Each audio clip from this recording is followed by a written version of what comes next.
Let you introduce yourself. Yes, good afternoon. This is Jennifer Gill. A part of this committee. I'm also the vice chair of the Bicycle Advisory Committee, as well as a member of Council District 1. I'll give it. Rob Pagoda. That's good. Okay. And I neglected to mention that I'm the appointee for the Council District 13, Hugo Soto Martinez. And welcome everyone who has joined us today. I see Michael Schneider. I see, let's see, maybe I should change my view. Hang on.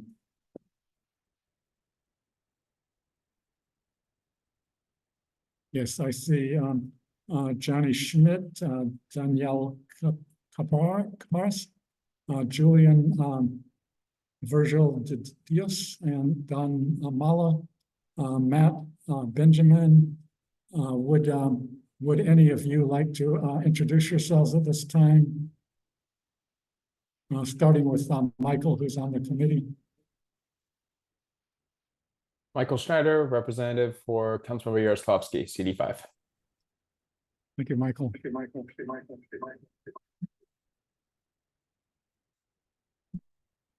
not hearing from anyone else. I'm going to pass the mic to Karen Kennedy. Yes. Karen Kennedy. Let's try not to use that. Okay, does that help? Try to turn it off. Oh, I thought I had, so now it's off. Let me see, just.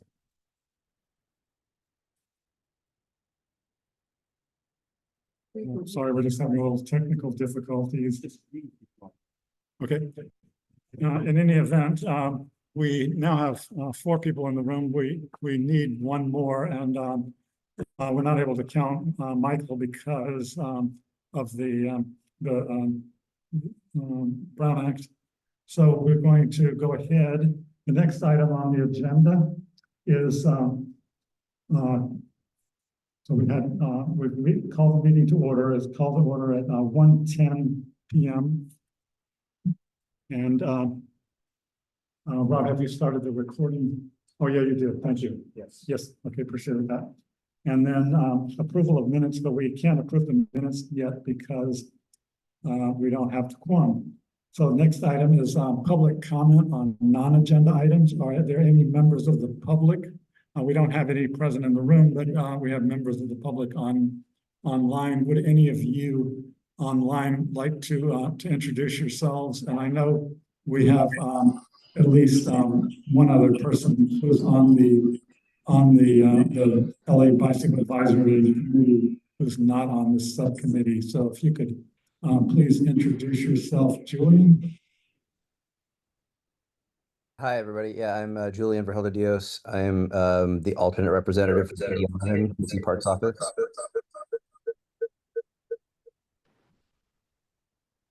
Thank you. I don't know why. Sorry, wait a second.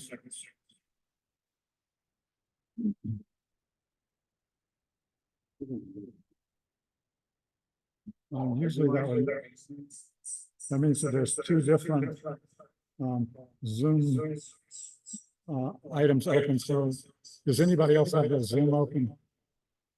Do you have it open on both of those? And you might want to try turning one of them off. Or at least take it off of Zoom.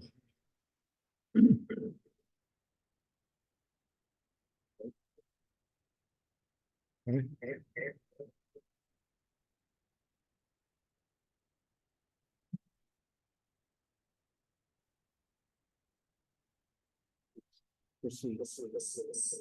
But nobody's going to be able to understand the recording, and nobody's going to be able to understand what we're saying. We can hear you. There's just an echo. Right.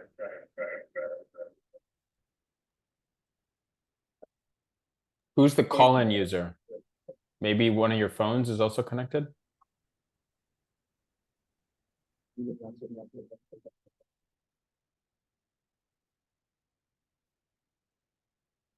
Can you mute the call-in user? Why don't you? I'm muting. But if you mute that person,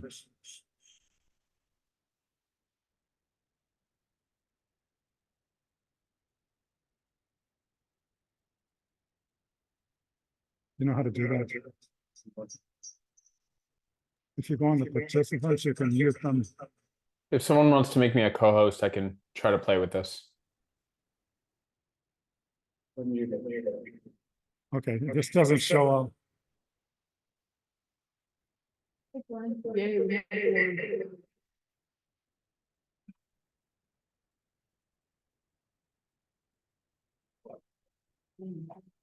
I can trade them. Over there? I didn't.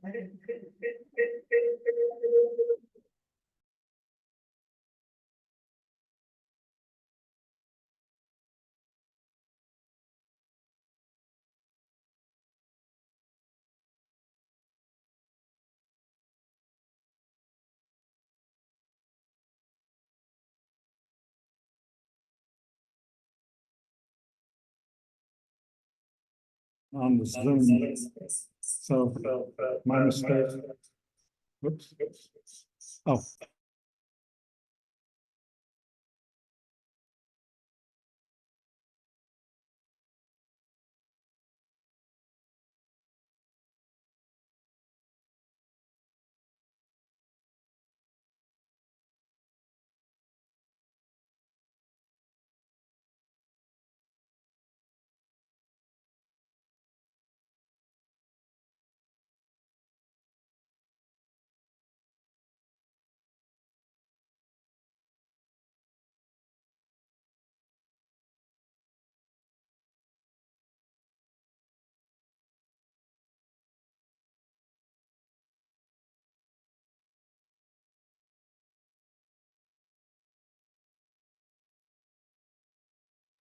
We can't hear anything.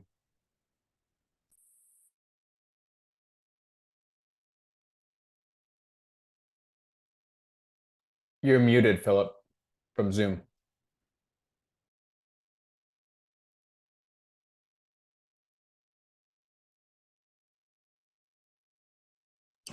Okay, go ahead. There we How go. about now? Thank Yep. you. Wonderful. You can hear me now. Yes, it's echoey, but we can hear you. Try it without, just turn it off and try to speak. We're small here. That's what this I know. the conference speakerphone is for, so that everyone can hear it. Is that better? I think so. Are you muted? Yes, I'm muted. Well, you need. No, but it's picking up. I'm gonna try this again. Why don't you continue and we'll just go back. So I would ask for the November 21st, 23 minutes. Okay, so Jennifer moves. Can I have a second? Karen seconds.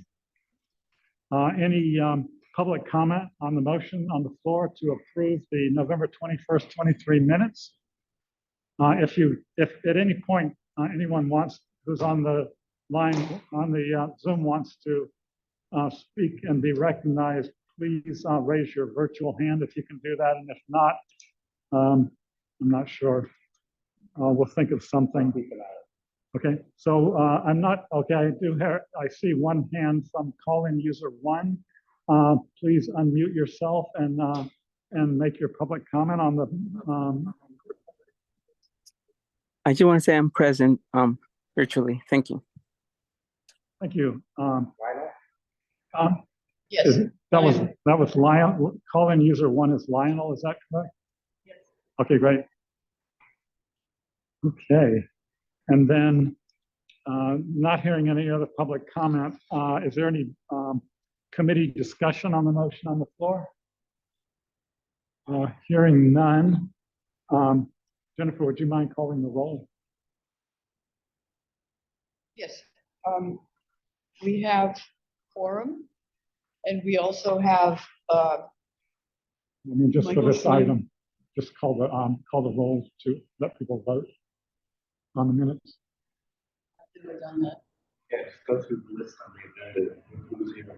okay, so, we're voting on the minutes Right. and my name is Jennifer Gill, Glenn Bailey, Yes. John Lowy, not present, Philip Armstrong, Yes, Michael Schneider. he can't vote because he's online. Yes, he can because we have quorum, right? We have quorum, so. No, people I online can't can vote. Yeah, I don't have an extraordinary circumstance. No virtual members can vote.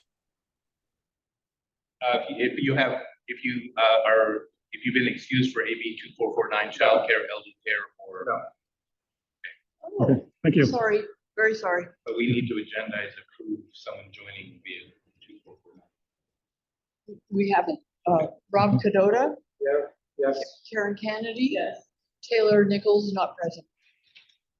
So the motion passes 5-0-0. Next item on the agenda is public comment on non-agenda items. Are there any members of the public who would like to provide comment at this time on non-agenda items? I believe we allow 2 minutes per speaker. And I'm not seeing any hands. I'm going to move on to the next agenda item, which is active transportation project updates with LABAC from LADOT. LABAC, are you present? He said he was going to be here at 2 o'clock. Okay, 2 o'clock. Thank you. So the next update is Vision Zero with Matt Gertz. And I don't see Matt on the screen either. Matt, are you here?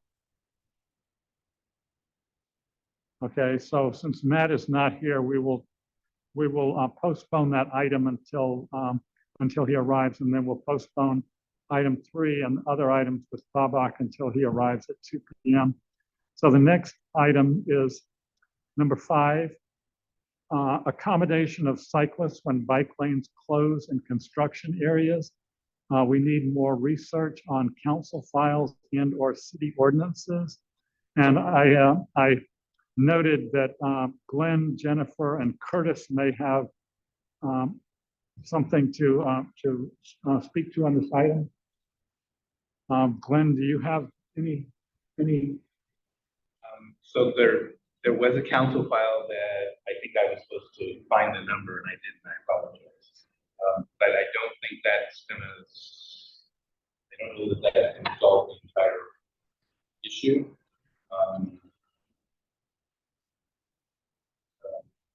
But I don't know until I see it. And I thought it was on one of our BAC agendas past. Okay. On that list of council files. Here's the list of council files that we have on our the link that Rob gave me. Go to Okay. Jennifer. Okay, thanks. Okay, appreciate that. Glenn, Jennifer, did you have anything to contribute on this item? No, I did speak with Curtis. He wanted to get in touch with LADOT, but I asked him to hold off until we found out did more research on the council file or any ordinances that might have popped up. 230918.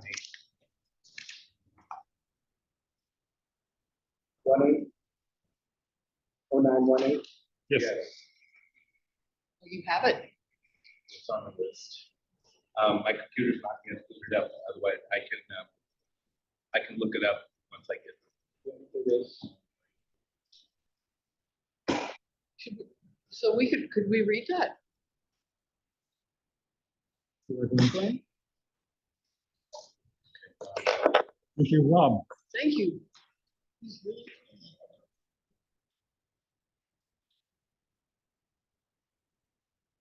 So while Okay. go ahead. The whole thing? I guess so. On June 23rd, 2023, the Transportation Committee had a special meeting at the Michelle and Barack Obama Sports Complex focused on mobility, equity, bicyclists, and pedestrians. As part of the committee meeting, the local advocacy coalition, Our Streets Action Committee, OSAC, presented several strategies to push the city towards a more equitable transportation infrastructure framework, including stepping back and rethinking how the city plans, budgets, and implements its transportation-related capital improvement projects. As stated at the OSAC presentation, A Pathway to Mobility Justice in Los Angeles, most major U.S. cities approach capital projects and infrastructure through a multi-year targeted funding. This gives predictability in transportation, how a city designs and maintains their streets. City needs to budget itself long-term, multi-year. Appears long overdue that the city follows suit implementing the recommendation to develop a 5-year-long capital infrastructure plan containing all major projects. TRIA sets their funding timeline, priorities, equity, and local hire. This allows predictable. Sorry, let me just double check. 0108, others to 109, 0919, and 0118. Okay, so I don't think yes, but I think Yeah, 0919 is the capital infrastructure.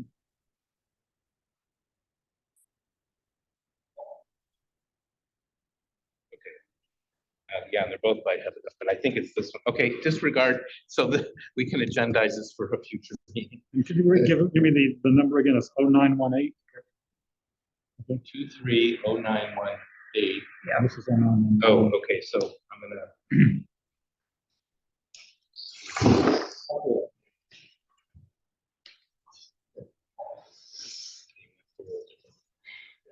I just changed the council file number. Okay, I'm starting over again. Council file 23-0918. There are a number of city departments that do work within the public right-of-way, sidewalks, and parkways, as well as coordinate work with outside vendors such as public and private utility agencies. These departments and bureaus include the Department of Transportation, Bureau of Engineering, Bureau of Street Lighting, and Bureau of Street Services. For several years, elected officials and the public have lodged complaints about the lack of coordination between DOT and the Department of Public Works, leading to the design and build of infrastructure projects may lack coordination and integration of review and approval process, particularly with smaller, low-budget projects. While the City Council has periodically reviewed the coordination between DOT and the Department of Public Works, persistent issues related to lack of coordination and integration continue to exist. It's vitally important the City Council review the existing coordination and develop policies and protocols that ensure these departments and bureaus are working together in an efficient and timely manner.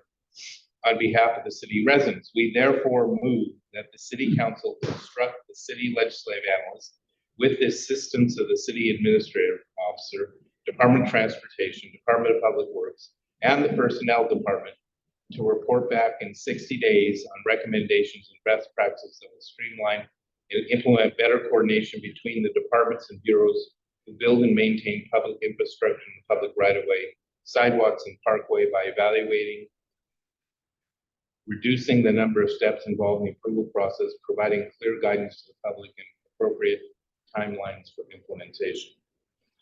And City Council adopted the committee report on October 20th.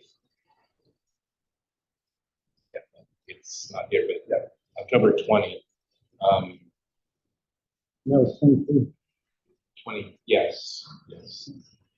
So what that means is I need to look at the report, but typically what that means is all those departments that I listed have 60 days from that date, which would be December 20th, give or take, to do their report backs, and there's no indication that there have been any report backs filed yet, which means, we can weigh in on whatever we want to say. Okay. And I don't think that my opinion is I don't think they specifically made it clear that part of the problem is when they're looking at projects that interfere with the public right, development projects. Yes, it sounded like to me that they were discussing the city's involvement with construction or the city's use of the bikeway, which I came across today, and they're not talking about capital investments.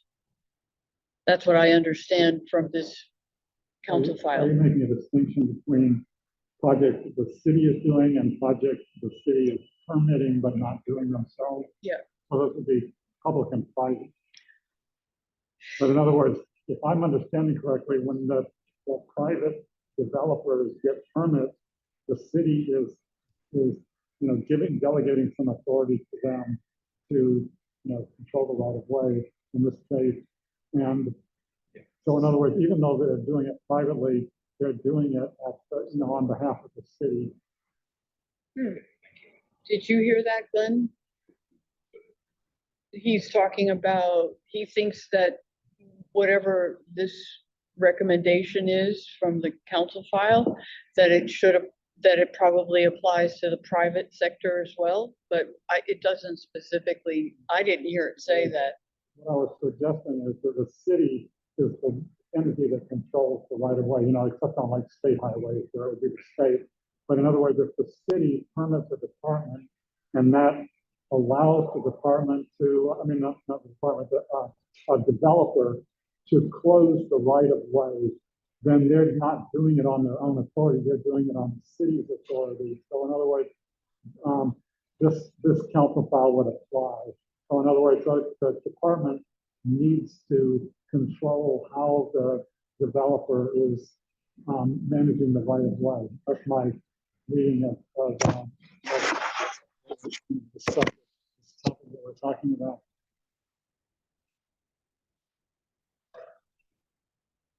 Yeah, because if they're doing something in the public right of way, then yes, they're overseen by the city and permits. And I think from my perspective, one of the complaints, big apartment project, they closed the bicycle lane, happened to be Reseda Boulevard, so it's it's part of the Great Streets, just north of the Great Streets, but still it's a long continuous.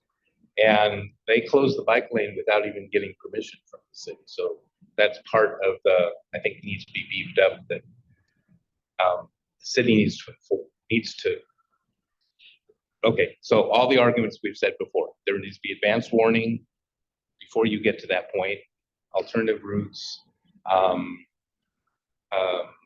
obviously permission, it's got to go through the city approval process. You can't just put up a sign saying bike lane closed. You shouldn't be able to do that, and you shouldn't be able to do that without the city knowing about it, which is what happened there. And I've heard the other complaints on it. That's why I was interested in this particular. So we're working on the motion with Council District 4, and should we include this council file in there in the motion? Would that help, you think? Well, we could. Let's have Curtis look at it. Right? Yeah, let's have, he wants to write that. Okay, so I'll take responsibility to call Curtis and tell him that this council file seems to address a lot of what we're. Maybe look at it, take a look, see how well. Okay, how. Just say it may relate, maybe related. It may relate. And then we can continue with our motion through the council office. And just as further input, I'm on a neighborhood council, which I guess some of you are too.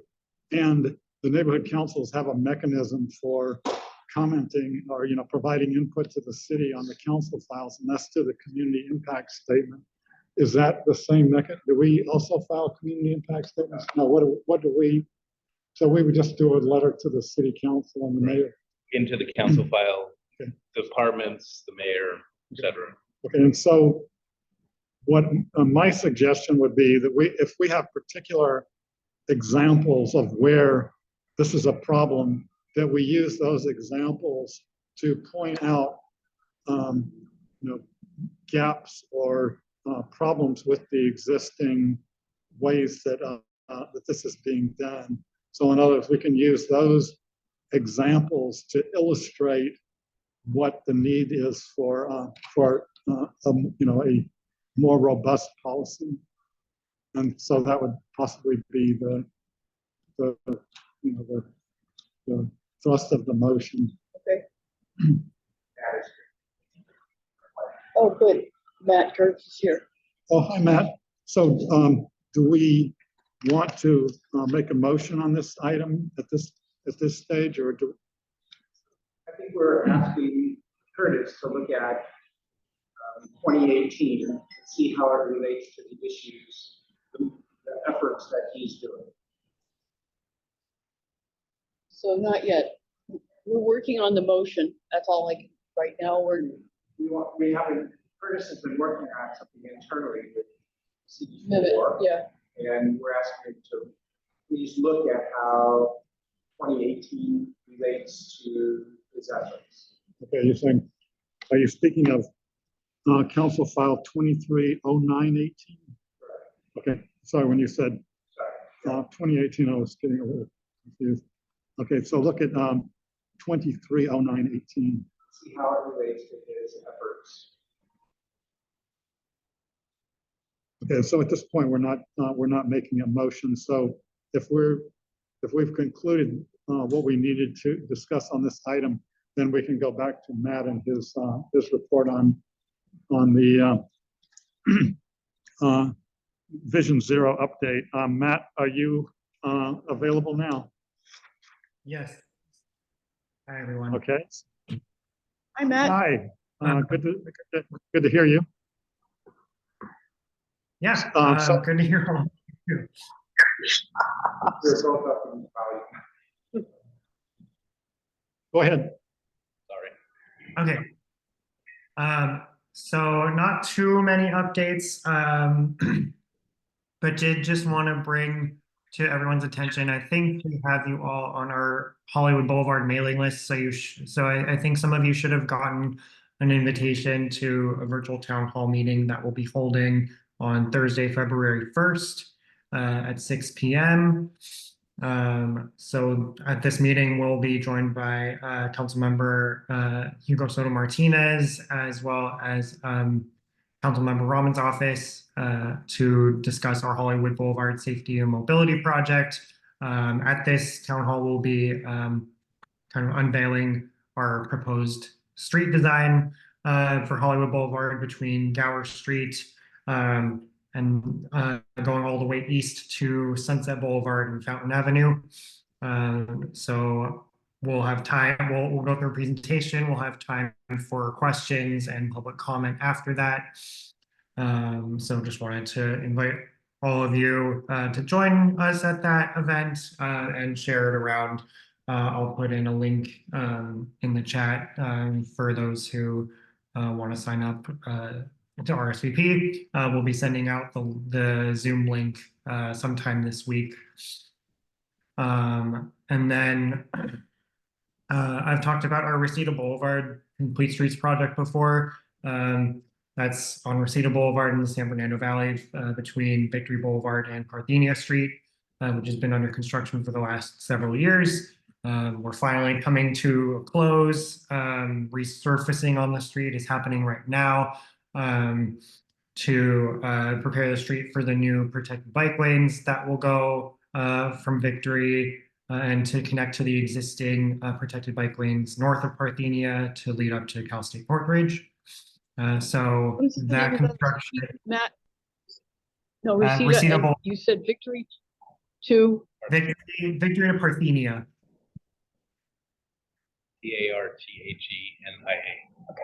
thank you, Yeah.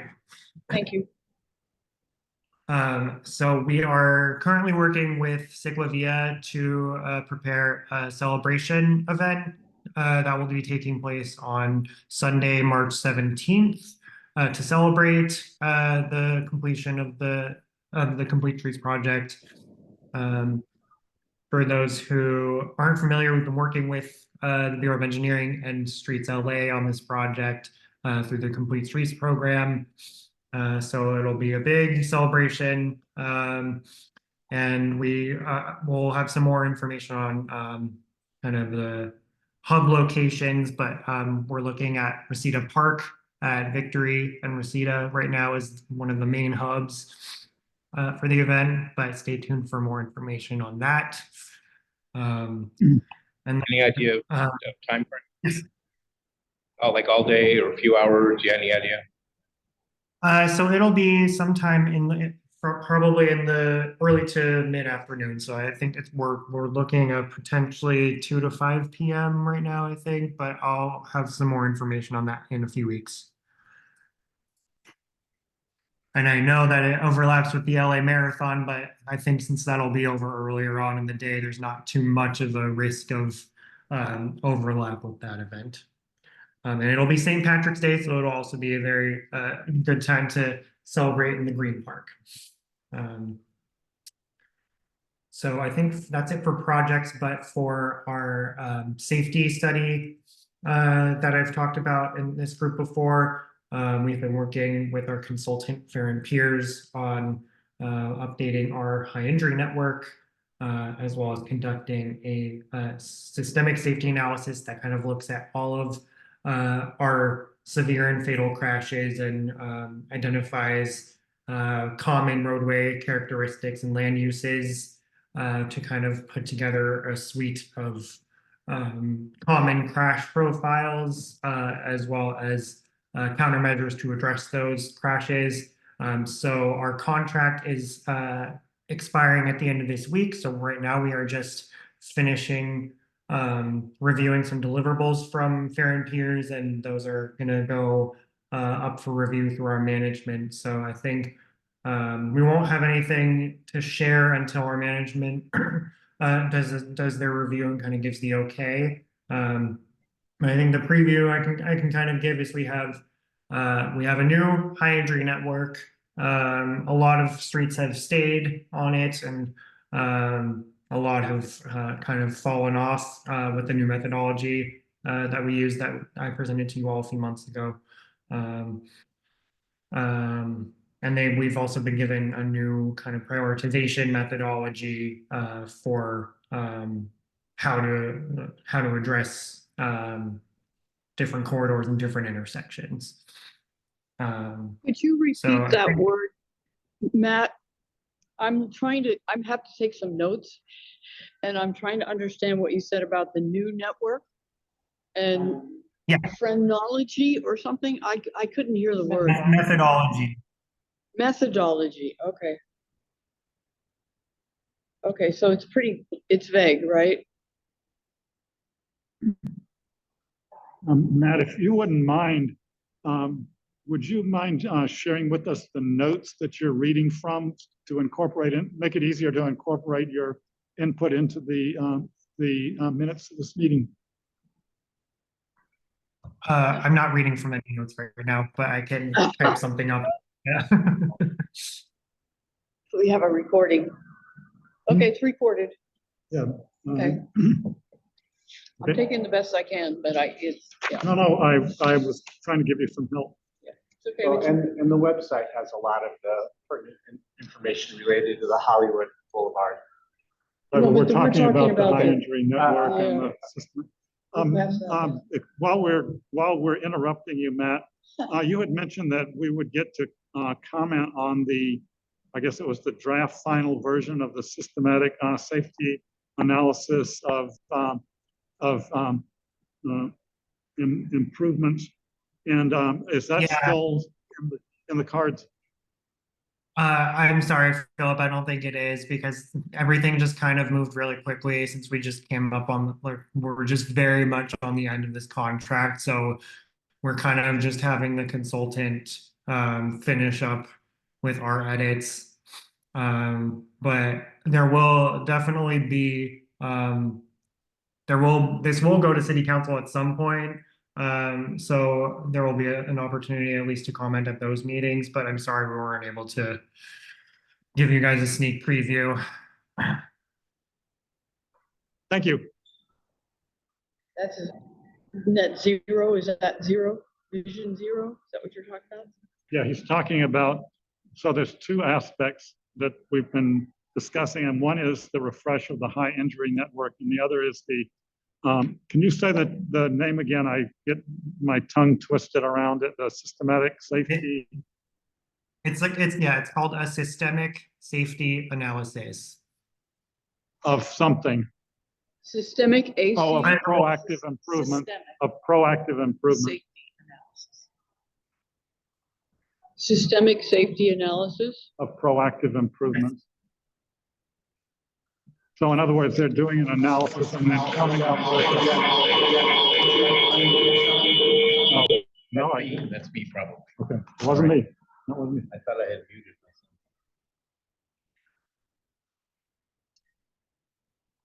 So I lost my train of thought. Well, we finished with the systemic safety analysis of Proactive proactive improvement. improvement. Was there, where, did you have more to report, Matt? No, that was it.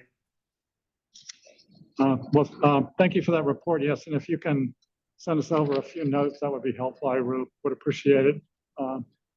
Again, we're doing our best to, record the minutes and record the meetings and so forth. Every little bit helps. So next item on the agenda. Sorry, before we leave this general Yes, topic. okay, Glenn, go ahead. This is more internal for us. Yes. But if we put the, like we put the Hollywood Boulevard project on our full BAC or our next subcommittee meeting, Yes. if we could include the link that Rob shared for the Vision Zero on the, just include the link with the project name so that people can have easy access to it from the agenda item. Okay. All right, and then when we get the. Hold on, so that was, the first part was Hollywood Boulevard. Right. We need a link, right? Get the link.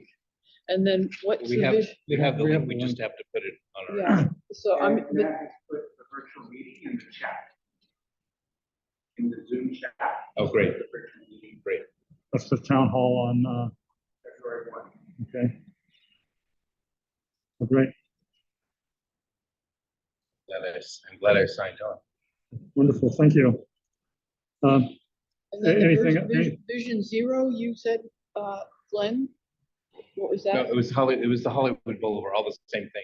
Oh, that's called Vision Zero? It's part of the Vision Zero website, I guess. So it's a project of Vision Zero. Right, in other words, there's like if I'm understanding correctly, Matt, there's like a pot of money for Vision Zero, and that includes the Hollywood Boulevard Improvement Project. It also includes Reseda Boulevard. It also includes the work that we were discussing on the refresh of the high injury network and the systematic safety analysis of proactive improvements.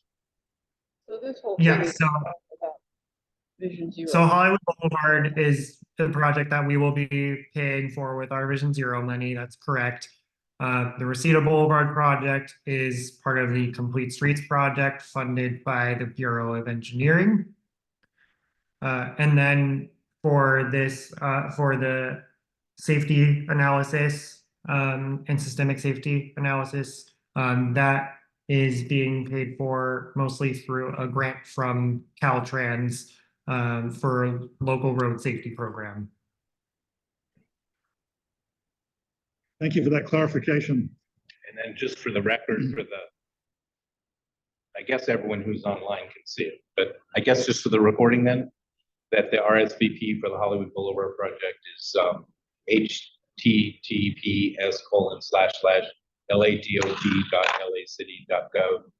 https://ladot.lacity.gov/Hollywood. Yeah, that's right. Thank you. I was just saving the chat. Thank you very much for that report again, Matt. And we'll move on to the next item, which doesn't involve LABAC, and that is so we did hardening of bike lanes, bollard curbs and other options, update on city research and test, excuse me, that's LABAC.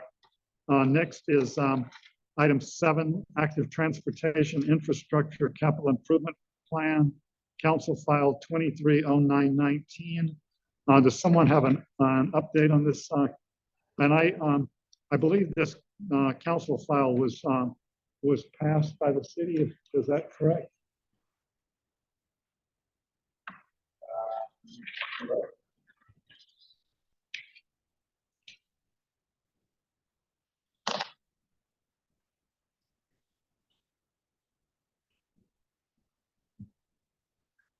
I know our neighborhood council did a Final action file out November 8th.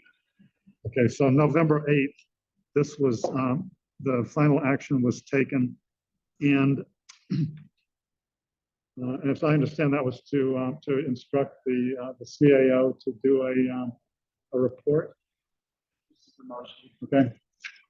Okay, so the motion was instruct the chief legislative analyst with the assistance of the city administrative officer, Department of Transportation, Department of Public Works, Department of Rec and Parks to report back with recommendations and best practices that will provide the basis for a council proposal to the mayor's office that would implement a 5-year capital infrastructure plan for all public right-of-way projects as part of the FY 2024-2025 budget proposal and going forward. And so this action was taken, I believe, after our last meeting. And so we will actually our meeting was on the 21st and this was on the 9th. So my understanding is that we will wait on the outcome and then consider this further. Is that where we are on this? But no one has anything to provide today on this council file. Oh, sure.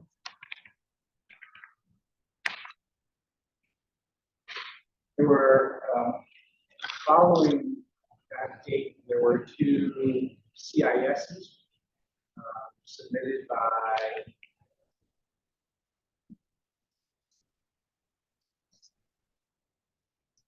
others.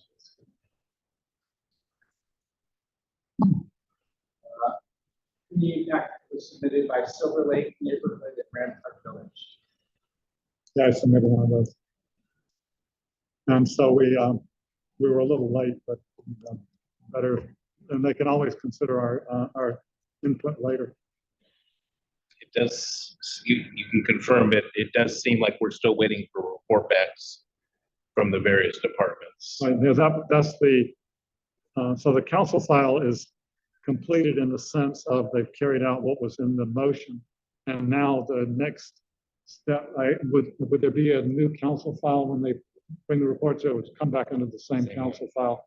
And so we have an item later in the agenda for city council files related to bicycling updates.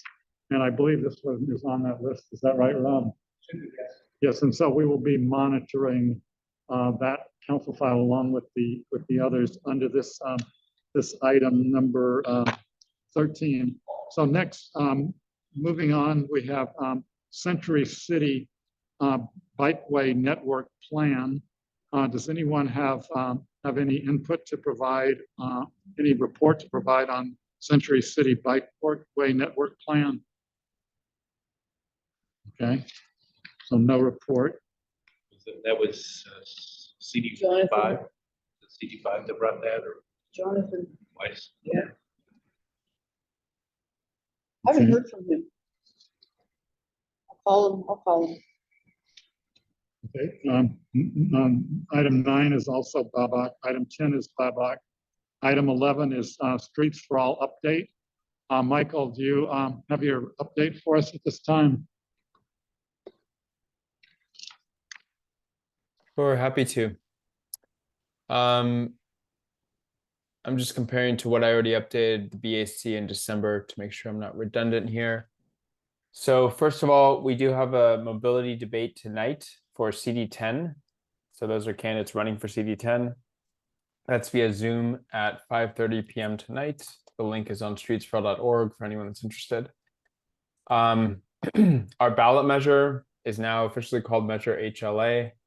It's chugging along. The LA Times endorsed us last week. We have the LA County Democratic Party and a huge coalition of street safety advocates, environmental orgs, business, and labor. And we also have 5 council members that have endorsed that have not been announced yet.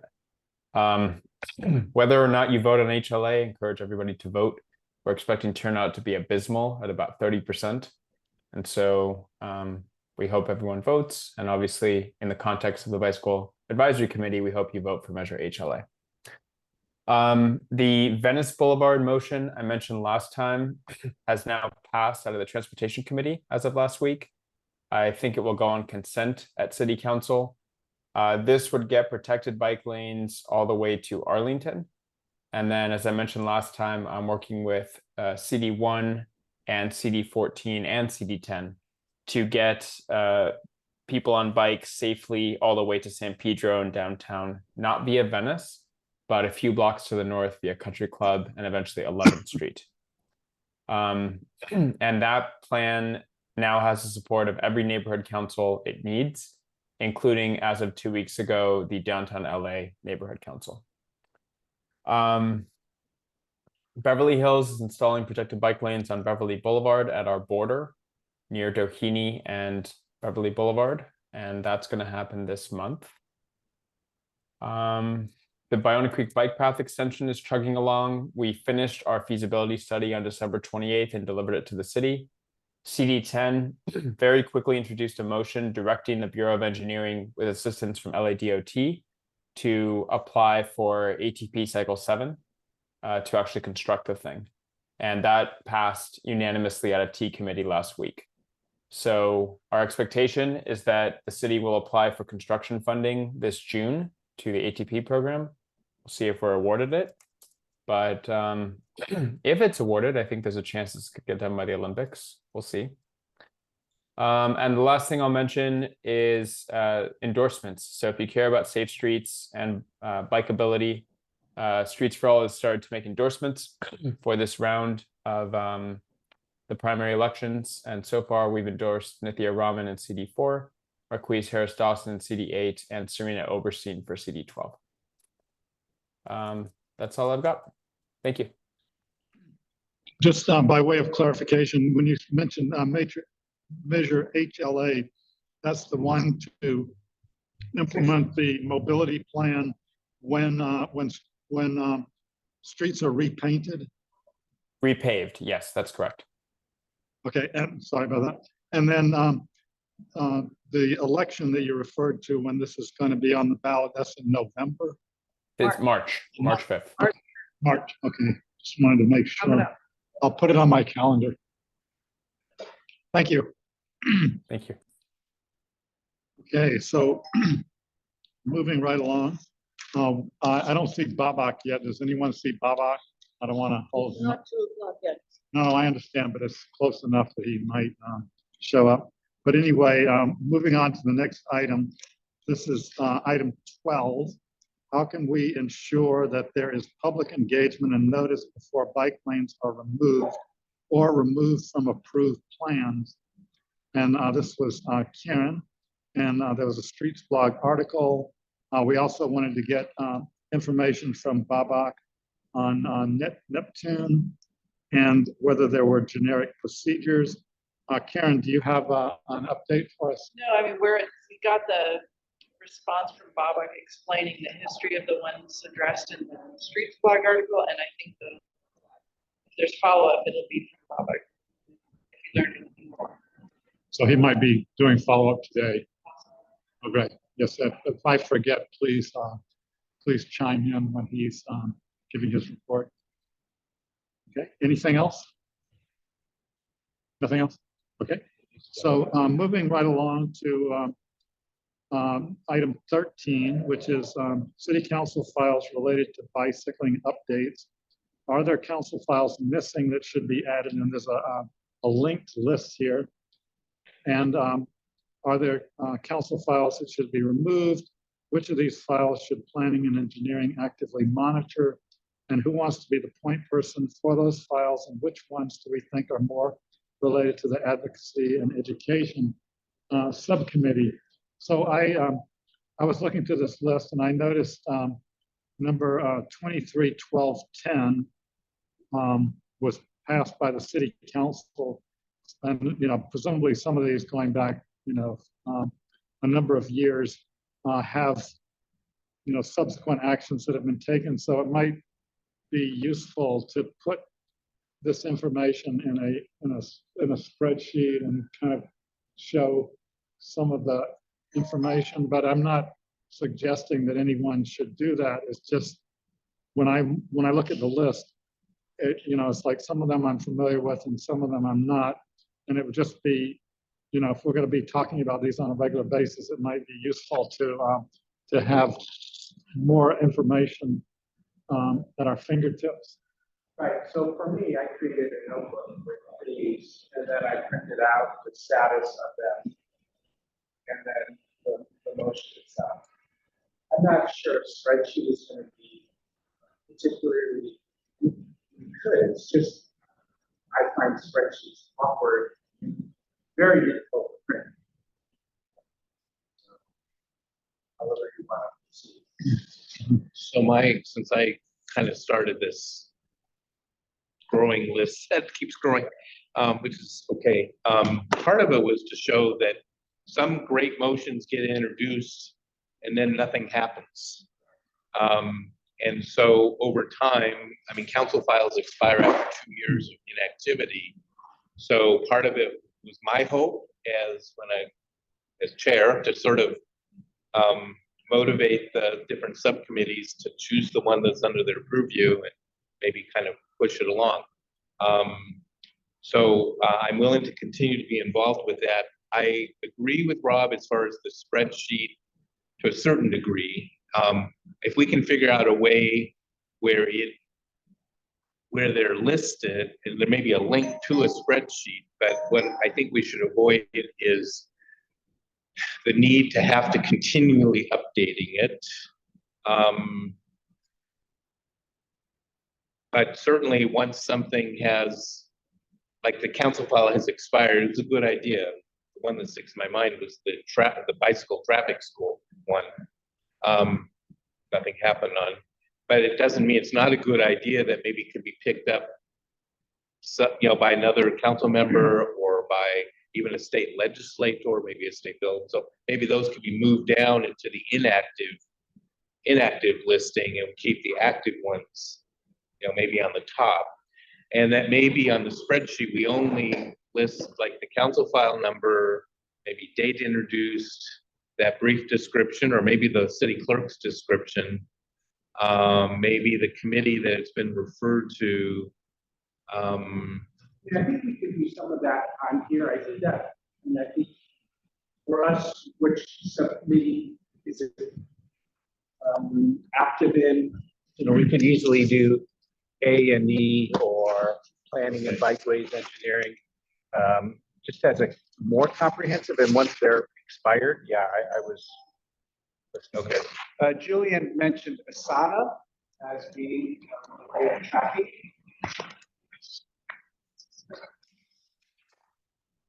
Yeah, I'm suggesting that as like so it sounds like there's some sort of workflow involved with this where we want to track where these projects are in a pipeline.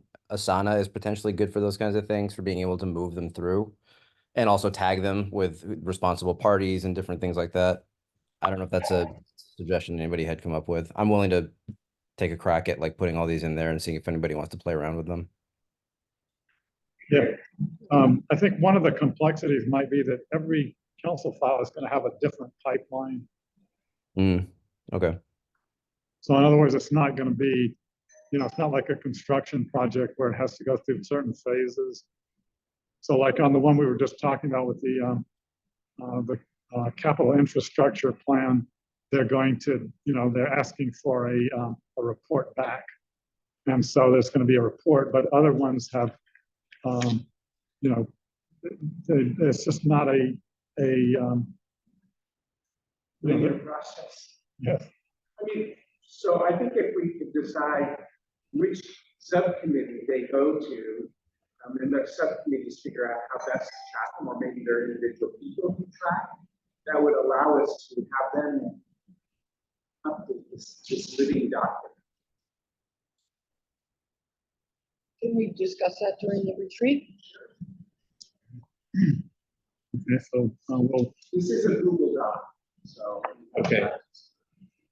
Yeah, and that's kind of all I did. And then what I would do for each BAC full agenda would just then go through the list, which wasn't this long, but I went through and just to see if there were any changes since our last BAC meeting. So once every 2 months, I would just go through them and just see, but that's not adequate for generic advocacy, because things do happen and we need to be on top of it. And yes, if we can have committees be on top of it, or even a point person be on top of it.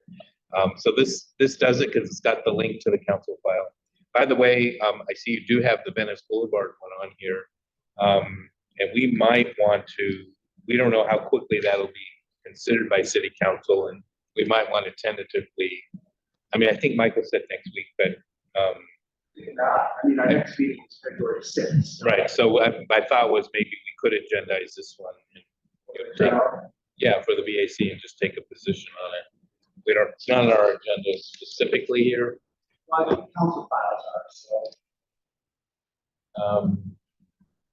I have a question. Yeah, okay. It'd be better to have them listed, or at least pull the ones that we were going to possibly consider, but I'll go with it. But I'm certainly fine to just to put it on, and if you see it gets approved before the cutoff date for doing the agenda, then we don't need to. But anyway, just suggestion.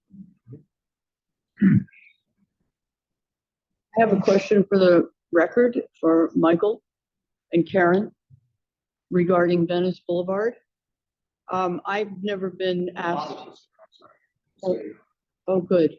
Okay, Michael, I would like to talk with you, in another moment regarding Venice Boulevard. Okay. Okay. When's a good time to talk with you? I don't know. Why don't we discuss offline, or maybe after Babak? I can answer your question. Thank you.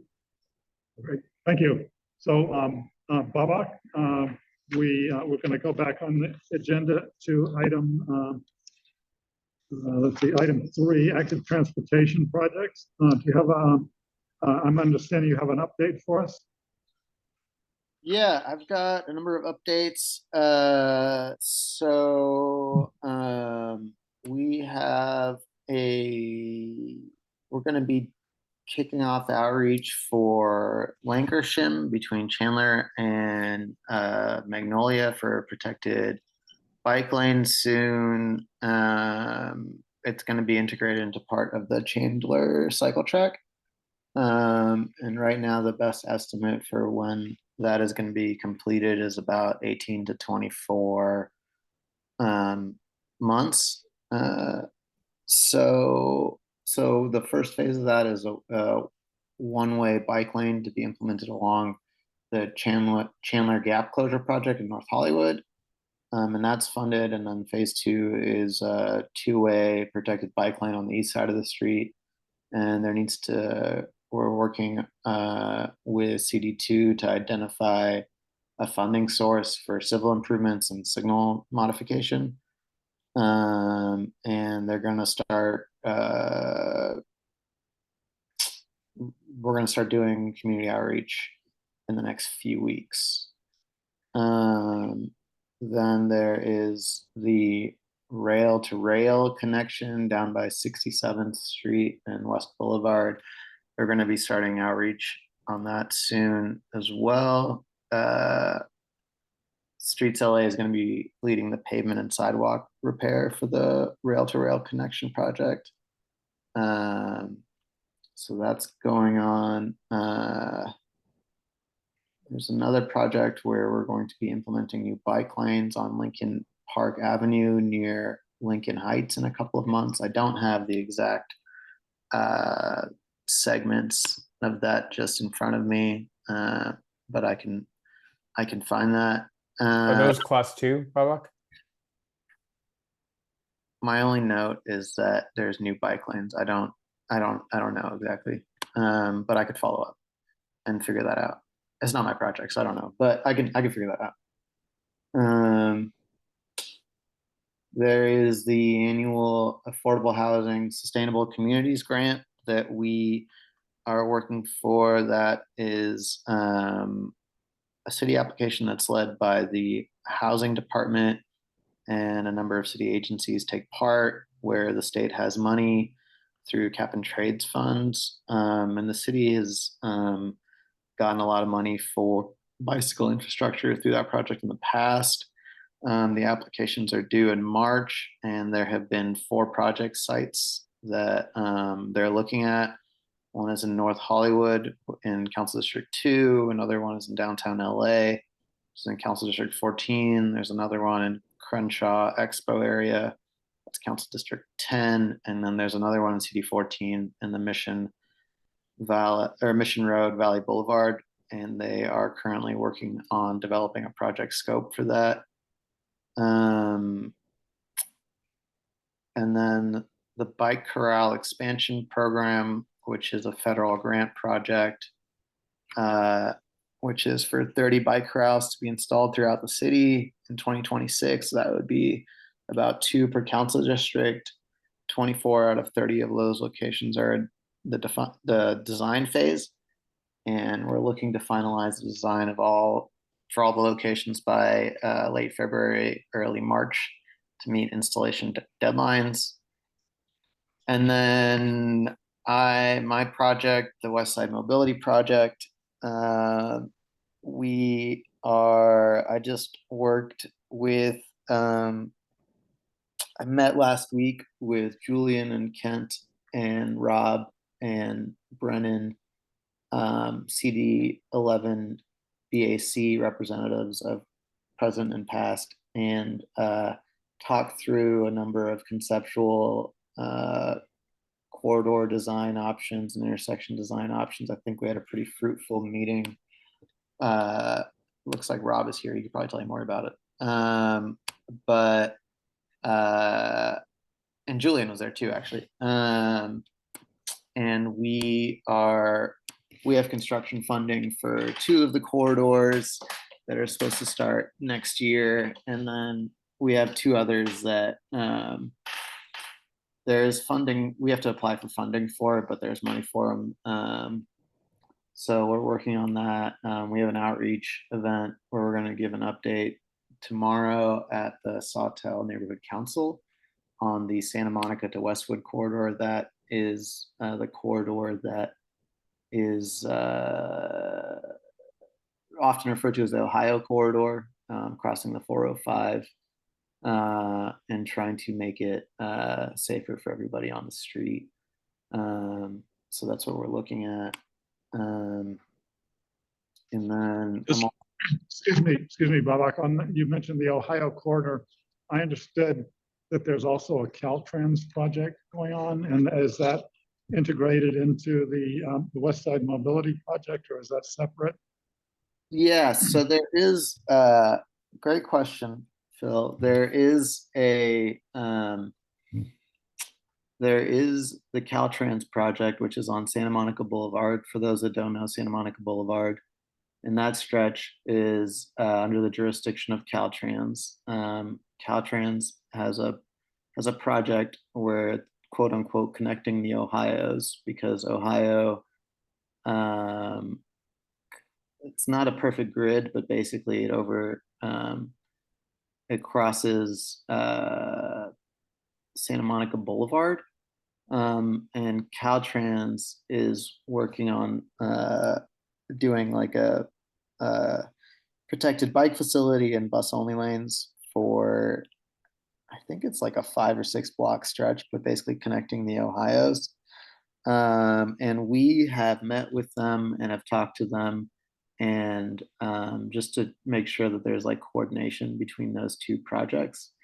So we are in talks with them. I think they're still in their outreach or planning phase. I think they had a couple of concepts that they had done outreach for. But yeah, we're definitely in contact with them, but that's not our project. But there is great synergy there. So yeah, and then the other project that I'm also working on is we have a first last mile grant for the Culver City station, E-line station. So that is basically looking at like pedestrian and bike improvement. Excuse me, pedestrian and bike improvements, so that people can walk and bike easier. That one's quite complex because there is jurisdictional, there's just jurisdictions with, the north side is City of LA, the south side is Culver City. And if any of you are familiar with the Venice-Robertson intersection, it is quite a mess. And working on making, better pedestrian and bike improvements. So we're working on that internally. We almost have there was a lot of outreach conducted, and we almost have like a project list that we can then apply for more money to do civil improvements. But really pushing hard on the consultant to come up with good designs for Venice Robertson and Venice National specifically, because those are the Website for that? I'm sorry, what? Is there a project website or program site for that? The last mile homes, first mile, last mile project? Yeah. And then Michael has his hand up. Okay. Yeah, let me find you the site. I'll put it in the chat. Thank you. And Michael, do you want to come in? Thanks. Yeah, hey, Babak, I have a few questions. For the Sustainable Communities Grant, could you be any more specific on the corridors, the four you mentioned, like what streets and what would the treatment be? Let me just look at that again. So the way that works is they work with a developer to find potential like affordable housing to apply for. And then as part of that grant, there also has to be sustainable transportation components to that. They don't currently have a project scope for that, so I don't have any information for you there. But they're looking at incorporating a lot of bike treatments into each of those projects. And it's usually within like a mile of whatever affordable housing development is. It's a grant program, so it's not guaranteed. The city has done pretty well in the last couple of years and have got a lot of money for them. Okay, but you said the application is due in March, so between now and March, there'll be a specific project that's developed? Yeah, but they don't have that just yet. Okay. For the West Side Mobility Project, I know that CD5 has approved parking removal on Ohio to make it possible in their section of Ohio. Has CD11? CD11 has not approved it yet, but we are in talks with them, and they want to hear more from the community, and so that's why we've been doing community engagement for it, and why we're going to be going to the Sawtell Neighborhood Council to present to them. So yeah. If CD11 does not approve that, is the project basically just going to be a good project in CD5 and then what we have now on Ohio in CD11, like Sharrow's basically? No, there would be no. Since there is construction funding, there would be more. It's not that black and white. It would not be the way it is now. There would be other traffic calming elements and different types of things. So it's currently not clear what the project is going to be.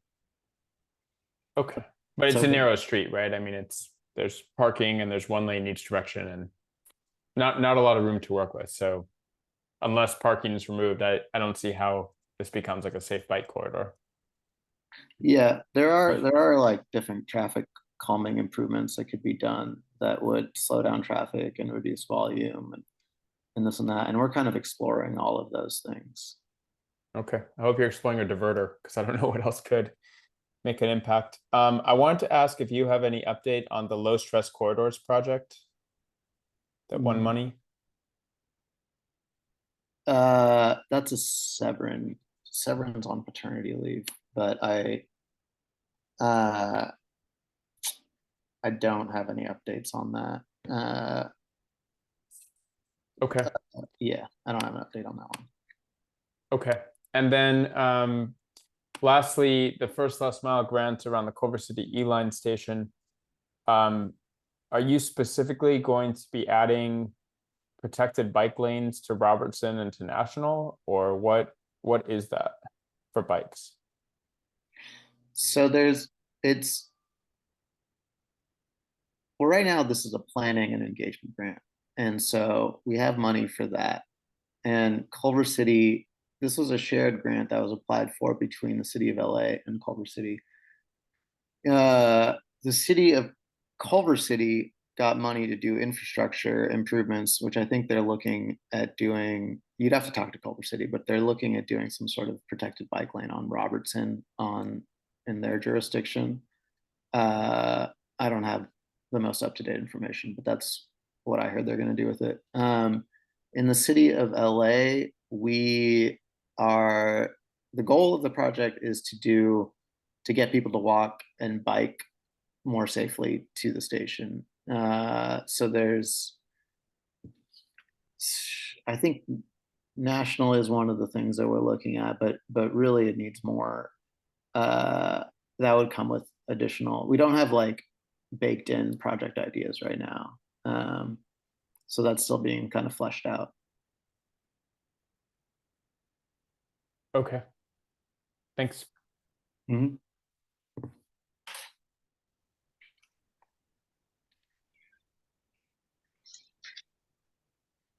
Are there other questions? I was going to say, is there other questions about that update? Okay, so the last project you mentioned was the first mile, last mile in Culver City, and were there other projects that you were going to report on after that? I had a couple of other items on this agenda that I was asked to speak on. Right, but you want to get questions on the active transportation project update before we move on. Is that right? Yes. Yeah, that's right. Okay, thank you. So are there any other questions for Babak at this point before we can move on to the other items other than active transportation update? Okay, I'm not seeing any hands. So go ahead, Babak. So the next one I was asked was hardening bike lanes. Still working with BOE on that one, but we're looking at piloting some materials on the Spring Street bike lanes downtown. And from the information I was given, we should have an ETA of when that's going to happen by the next BAC meeting. On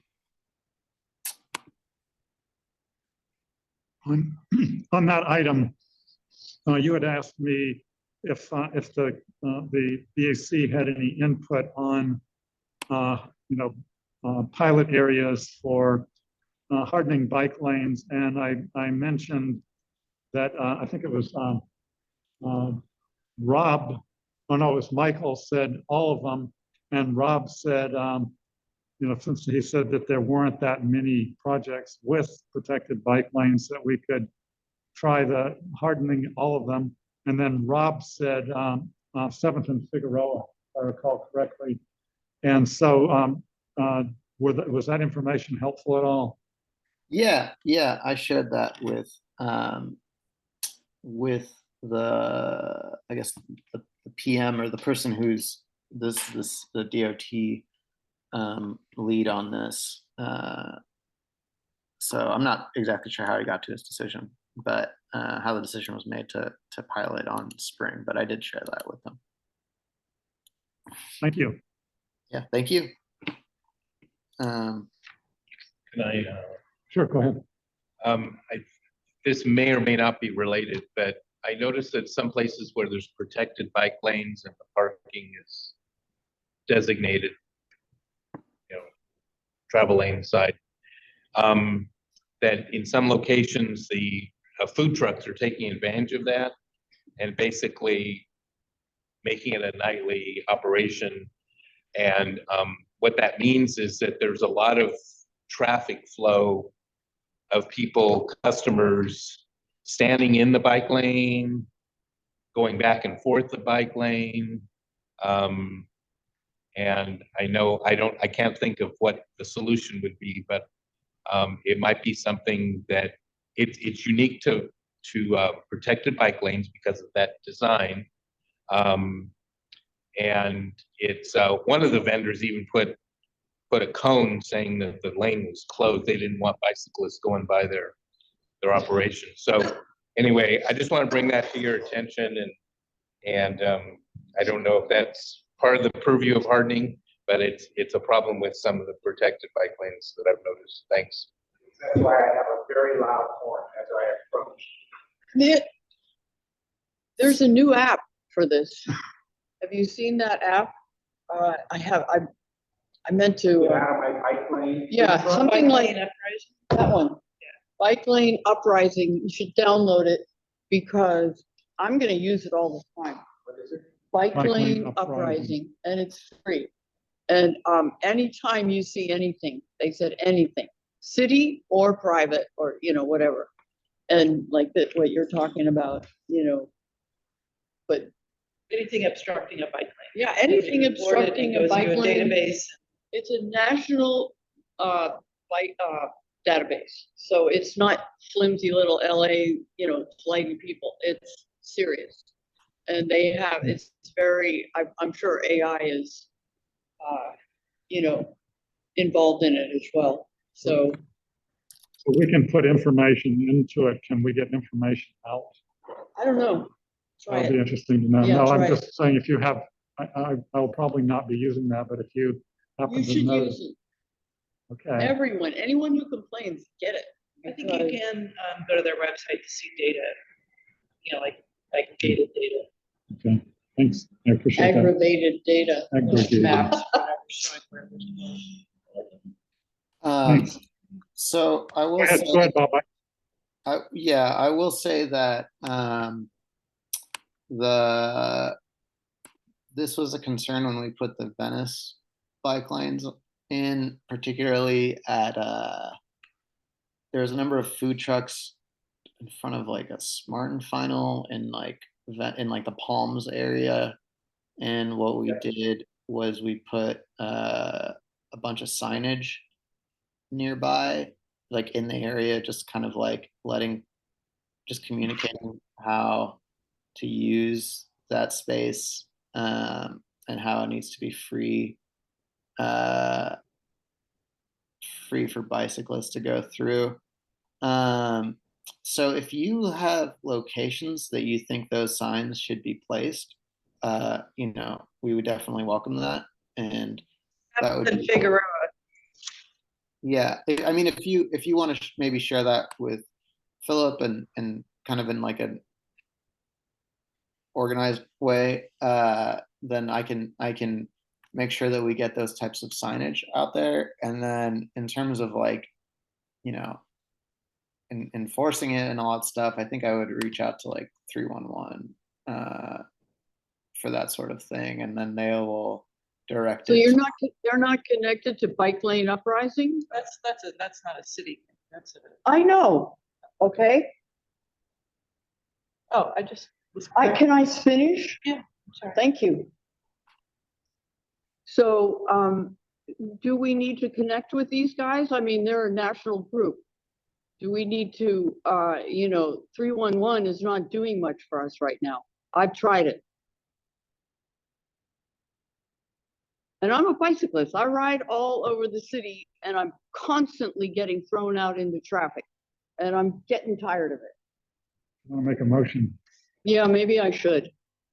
Maybe I should make a motion that the city of LA connects to Bike Lane Uprising. What do you think of that, Babak? Maybe he should give it a chance to look into it and report back to us. Yeah, you would have to. I don't have a current thought about it, but yeah, if you. Okay. But I'm Just open to it. Yeah. Bobak, do you know anything about whether it's a ticketable offense or what enforcement options there are for bike lane obstructions?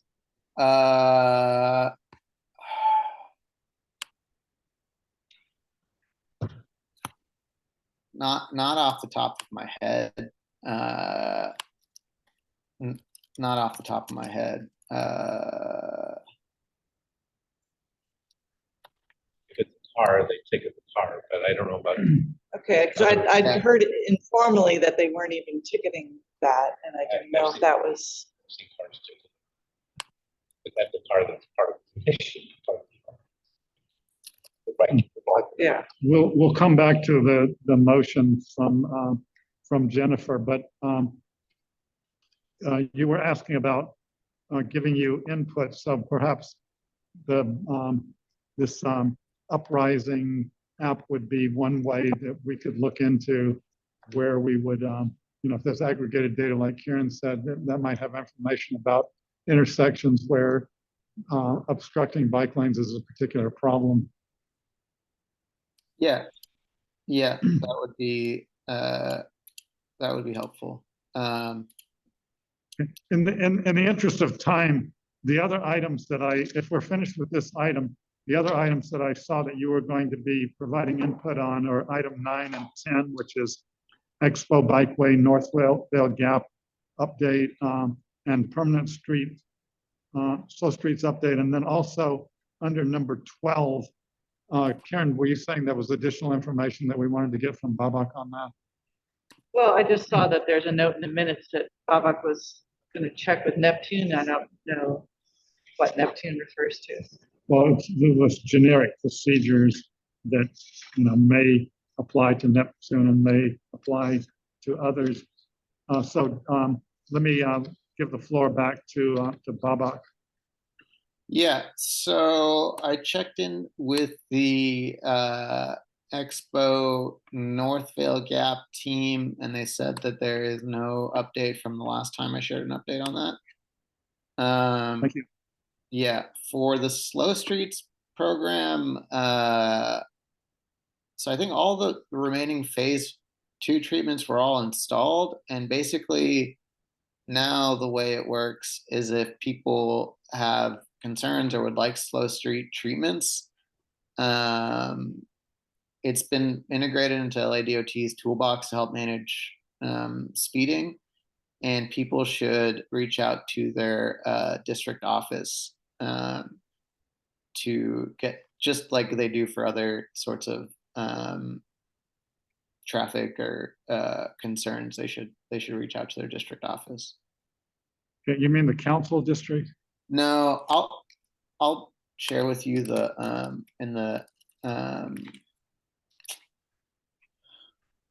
I'll share with you the link. It's the engineering districts. It's basically, they're the ones that that cover any sort of like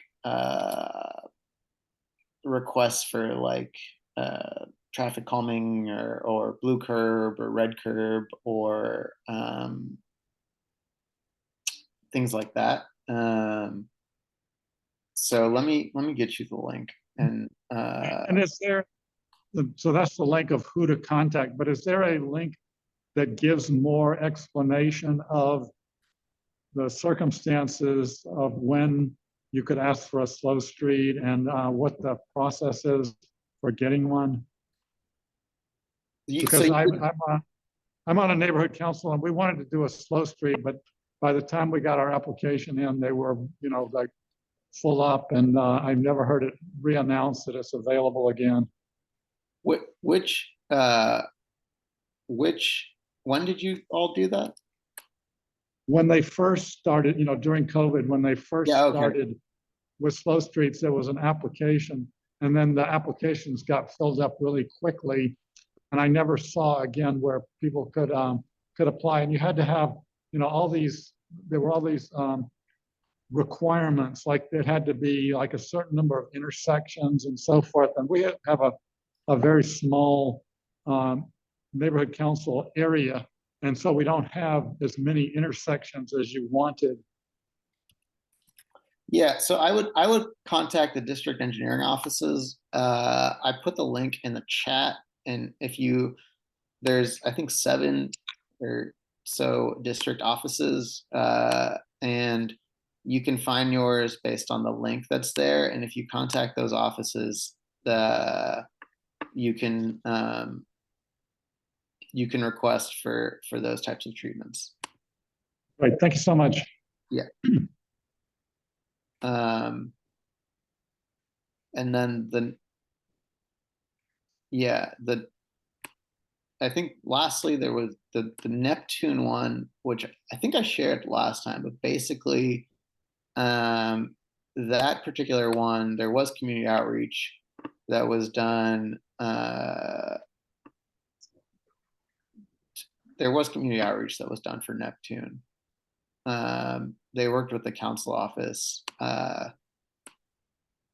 I think, I don't know if you remember, but that project was, there was standard bike lanes that were there, but because it led to like kind of a wider street, there ended up being a lot of like drivers racing and doing roundabouts and kind of just unsafe type of behavior. And so the idea behind that was to do roundabouts and to do angled parking. And so would kind of just make it safer for everybody that's using the roadway, people walking, biking, and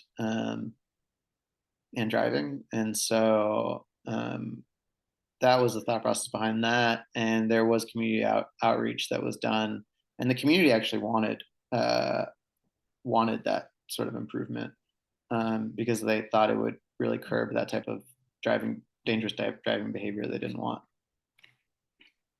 So, Babak, I was just following up on that. I remember you explaining that history of what happened there.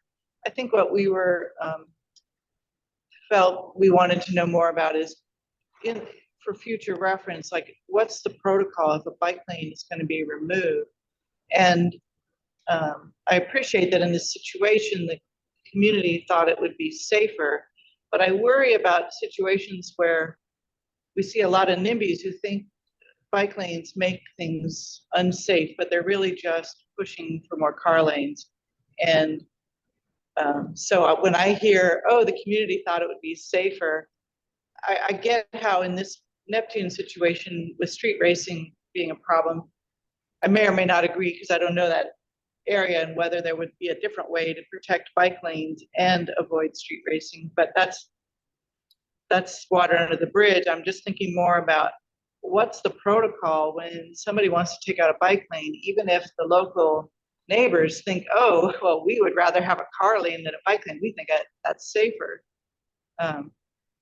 That concerns me, that it could be used as a way to undermine a lot of the progress that's being made with bike lanes. Yeah, I understand that. I'm checking the mobility plan again because I think Glenn brought this up, but removing a bike lane actually I think requires some sort of engagement. But public hearing, as I recall, but that's been from years ago. Yeah, hopefully engagement too before the public hearing, but it just can't. The point is, it can't just unilaterally be done. Was my understanding, unless somebody did an amendment to the plan. So in the mobility plan, it says that it requires a public hearing for the proposed removal of an existing class 2 or class 4 bike facility. And then it says open communication and changes as long as it maintains the integrity of the long range vision of the transportation system. And in this particular case, an argument could be made that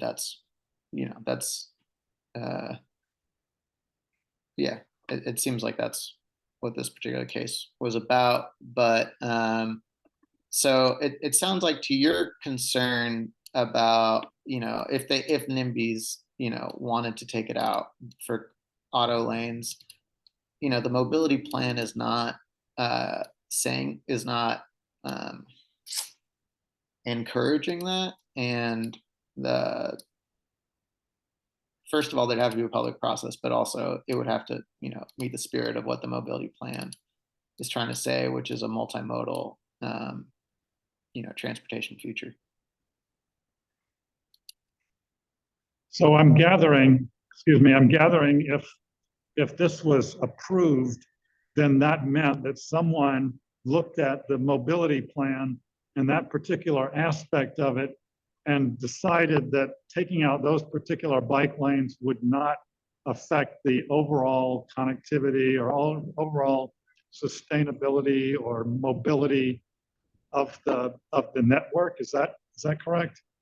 Yeah. So as part of this, they also did, because if I remember correctly, Neptune is adjacent to like Anaheim, and I think Anaheim is getting like construction funding, and so I think they're going to use some of that money also for Neptune, and they're building like traffic circles and this sort of thing. And so it wasn't just let's take out the bike lanes for more like travel lanes or this and that. It was, the bike lanes aren't having the effect of slowing down traffic, and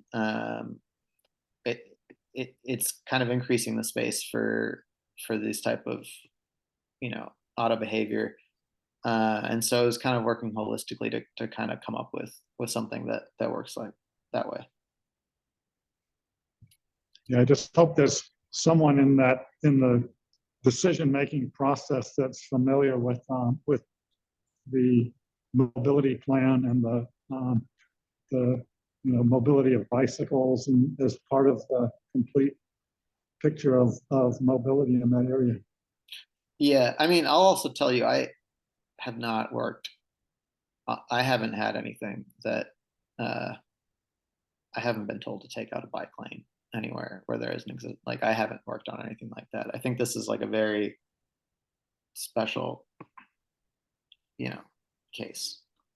Well, we are going to remove Van Nuys Boulevard as part of the light rail project. We're removing an existing bike lane on Van Nuys, and the city is actually going to try to delete the protected bike lane on Van Nuys in conjunction with that project. So that's an example that is on the mobility plan. Yeah, but that one is there. So that one is, I think there's some information. So Metro is doing the light rail, and I think if I have my information correctly, we're exploring a bike facility that's parallel to that on Terabella, and due to like space, it's like a space issue, and also like we only have so much space, right?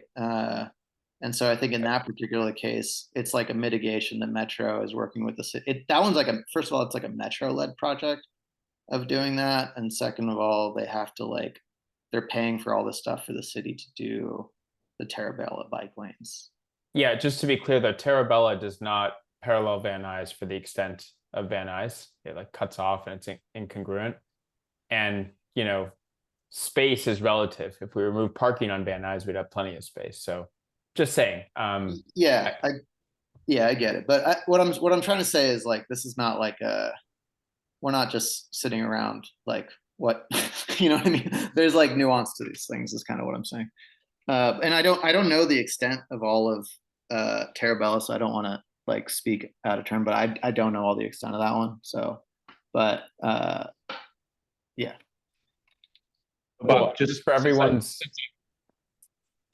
edification, if HLA passes, the city will not be able to do this. They will not be able to remove a bike lane on the mobility plan without replacing it with something of equal or better quality, very close to where they're removing it.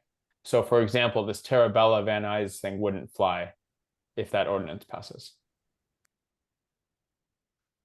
Yeah. And I just wanted to chime in that,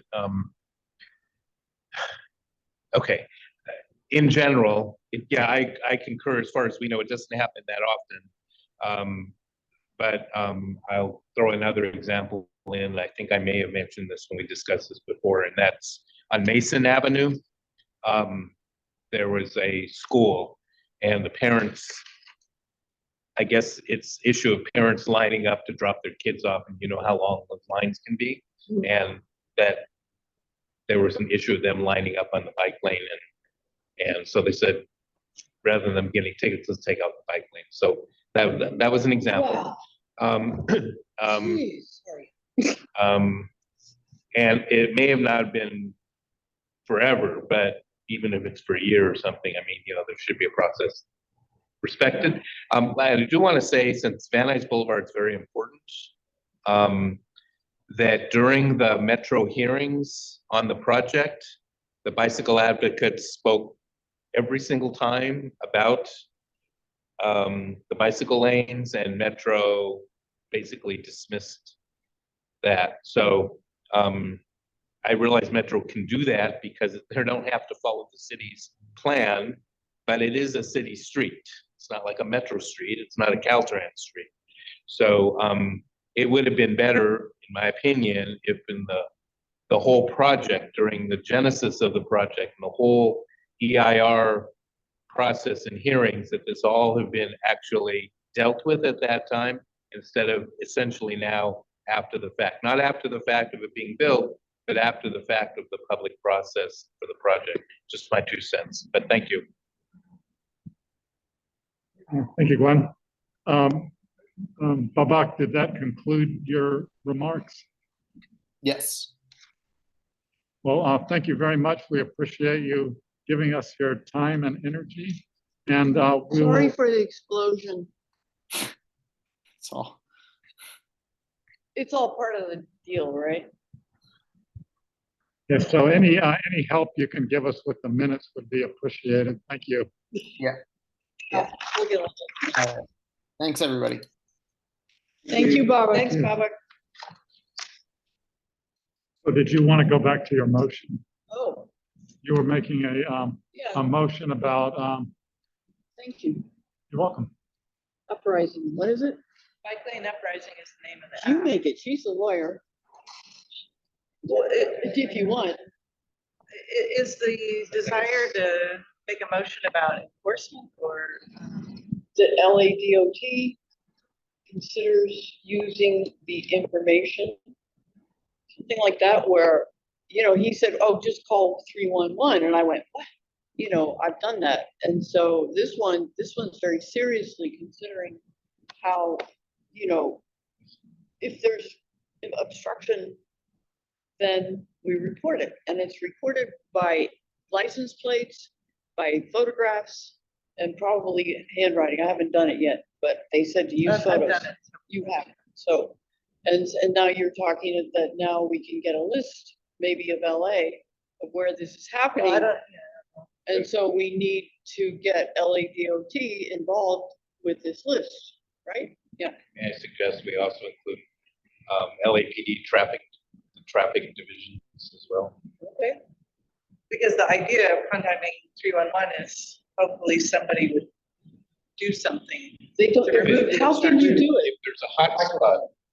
If there's a hot spot, Oh, and you've got the different enforcement folks aware there's a hot spot, right? Then hopefully they're keeping an eye out, instead of driving right by and ignoring it. Yeah. Michael, you have your hand up. I just want to say that this is a bigger problem, first of all, than just bike lanes. Parking enforcement, like most city divisions, is very understaffed. They don't have enough resources. And I don't think all bike lane uprising would do, even if the city perfectly integrated into it, is create a long list where only a small number would be tended to. So in my opinion, enforcement should not be the focus. Hardening things so cars can physically not enter should be the focus. Good example of that is in downtown LA. They've put these, I don't think they're called paddle sticks. They're called something else, but these sort of mini bollards in the middle of the two-way cycle tracks at intersections. And what that does is it deters cars from driving. They don't know if it's going to damage their car or not, and it deters them from driving into the bike lane and using it as a lane or a loading zone. So I've been pushing on DOT to do more of those, and it looks like they're going to put those all over downtown anyway. For outside of downtown, where we have one-way protected bike lanes, in my opinion, the answer is just engineering. It's working on the bike lane hardening program, and it's finding things that drivers are scared of to scratch their car so they don't intrude on the bike lane. I don't see an enforcement angle here, and personally, I don't think the committee is well served by asking for more enforcement when we're not even enforcing within the existing system. I got what you said, but we could not use the word enforcement and use the word finance, because people could be fined because we'll have their license plate number and they could be sent a ticket. They can't be sent a ticket that way. That's not how California law works. A law enforcement officer or parking enforcement officer has to see it. You can't just take a picture of it and send it in, and they're not going to do anything with that. Good news. Okay, good information. Thank you. Okay, forget the motion for now. Okay, we'll move on from. We'll just from send that, it but in and thank you see what again, happens. Michael. Philip, I think Jennifer had a question about Venice Boulevard. If it's okay, I wanted to give her a space to ask it. Oh, yes, please. Yeah, Thanks for that reminder. Thank you, Michael. I did do some research between Arlington and Hoover. And so I'm a little bit disappointed that I never got to talk more about that on Venice Boulevard. And I did go to Loyola High School. There's a cemetery there. There are a number of malls that have huge parking lots. And, you know, there are people selling cars in the parking spaces along there. It's a mess.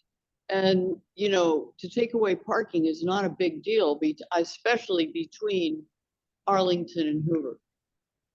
So can I share my screen? Is that okay? I just need permission. Yes, and just, Rob, you can do that. When you mentioned Jennifer's question about Venice Boulevard, was that in relation to Council File 23-1363? I had noted that on my. Well, Jennifer is talking about the portion east of Arlington, so it's a little bit different. But if I can share my screen, I can explain this. Okay. I just need permission. Okay. Coming right up. Philip, can I It's, borrow? it's under the security. Council file. Yes, please. Yeah, go ahead. Okay. So it's not just a matter of removing parking. Removing parking on Venice does not get you enough space for protected bike lanes because parking goes away at intersections for left turn pockets, and DOT is not willing to remove left turn pockets. Also, Metro doesn't want to slow down their buses by having their buses share a single lane with cars. So that's why it's only, in some cases, 4, maybe 5 blocks up, depending.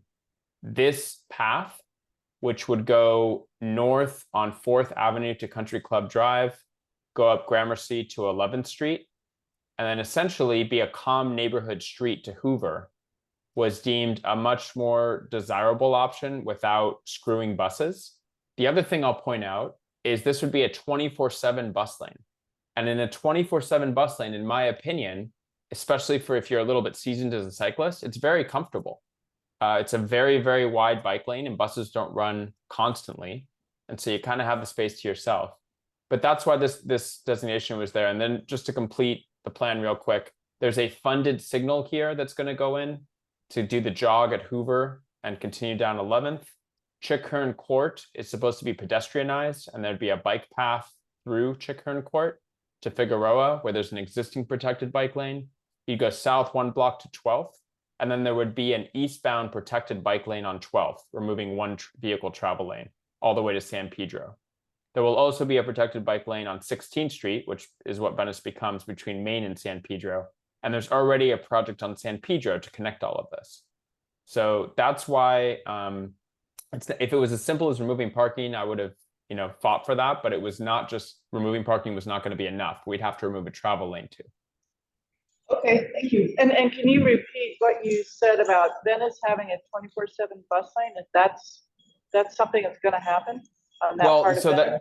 the idea with this plan is, so Venice narrows at Arlington. West of Arlington, it would have a 24/7 bus lane and a protected bike lane. The protected bike lane would end at Arlington, but there'd be signage to tell cyclists to go up 4th. And then continuing past Arlington, there would be a 24/7 bike/bus lane. Very similar to the ones you see in downtown. The one that's on La Brea during rush hour, similar to that, except this would be all the time. So this would be effectively a bike lane on Venice, Awesome. the bike bus lane. I It would forgot be a about bike that. bus lane. It wouldn't be a dedicated bike Right. lane. But Right, but cyclists I- would have two different It would give options. cyclists these two choices. Yes. You would label a bus bike lane, bus bike lane. Yeah, You'd probably say bike lane. every bus lane that the city does says bus and bike. Thank you. Great. Okay, Michael, thank you so much. No problem. Can you, Blood pressure dropped about 40 degrees, can whatever. you, 41. send us a slide of that, that map? Yeah, absolutely. I'm putting the But I link mean- to the map in the chat. Okay, thanks. I don't know how to put that in the, okay, thank you. Okay, so, anything else on that, on Venice Boulevard? I noted we had also referred to the council file for Venice. Was that something also that we were going to discuss again? 231363, as long as we're talking about Venice, was there something else? Okay, so I have the council file, but was there something about that we wanted to bring up in this? Okay. I just read it. Okay. I I'm trying appreciate to track. Well, Michael pointed out it went approved by Transportation Committee last week and go into full council. And so the thought was we could weigh in on it. We wanted to. Like a motion encouraging. Yeah, just supporting passage of it, that. whatever. Yes, yes. However, subject to by the time frame of the, I mean, you can go ahead and plan to put it on the BAC agenda, but city council may act before our meeting. I would support, getting that on our February BAC agenda, just in case if it hasn't passed. Definitely want to encourage. I think we're on item 13, which is the city council files related to bicycling. And the one that we were just discussing, it says, this is motion number, item number 121363. It says, therefore I move the council of district instruct DOT to report on the feasibility and cost of implementing class 1 or class 4 protected bike lanes along Venice Boulevard between Arlington and Fairfax Avenue. So you said that this is something that is in the committee? It's out of committee. It's out of committee, it's gone to the city council. And so you were suggesting that this might be timely for us to weigh in on? That's what it looks like to me, and I'll defer to Michael. Can you repeat that? We were talking about council file 231363 regarding Venice Boulevard, Arlington Avenue, Fairfax, protected bike lane, implementation class. Okay. What's the question? Is that going to full council then? Yes. And it will probably go on the consent calendar because it passed T committee unanimously. So that very well might pass before the February BAC. I think it likely will. But it'll be a report back. So, the council files stay active and DLT have to come back with a plan. All right, so it would be, even if it does pass, then We could still do something be on record. expressing support for that. All right, so you want a motion? I'll be happy to make that motion to support it.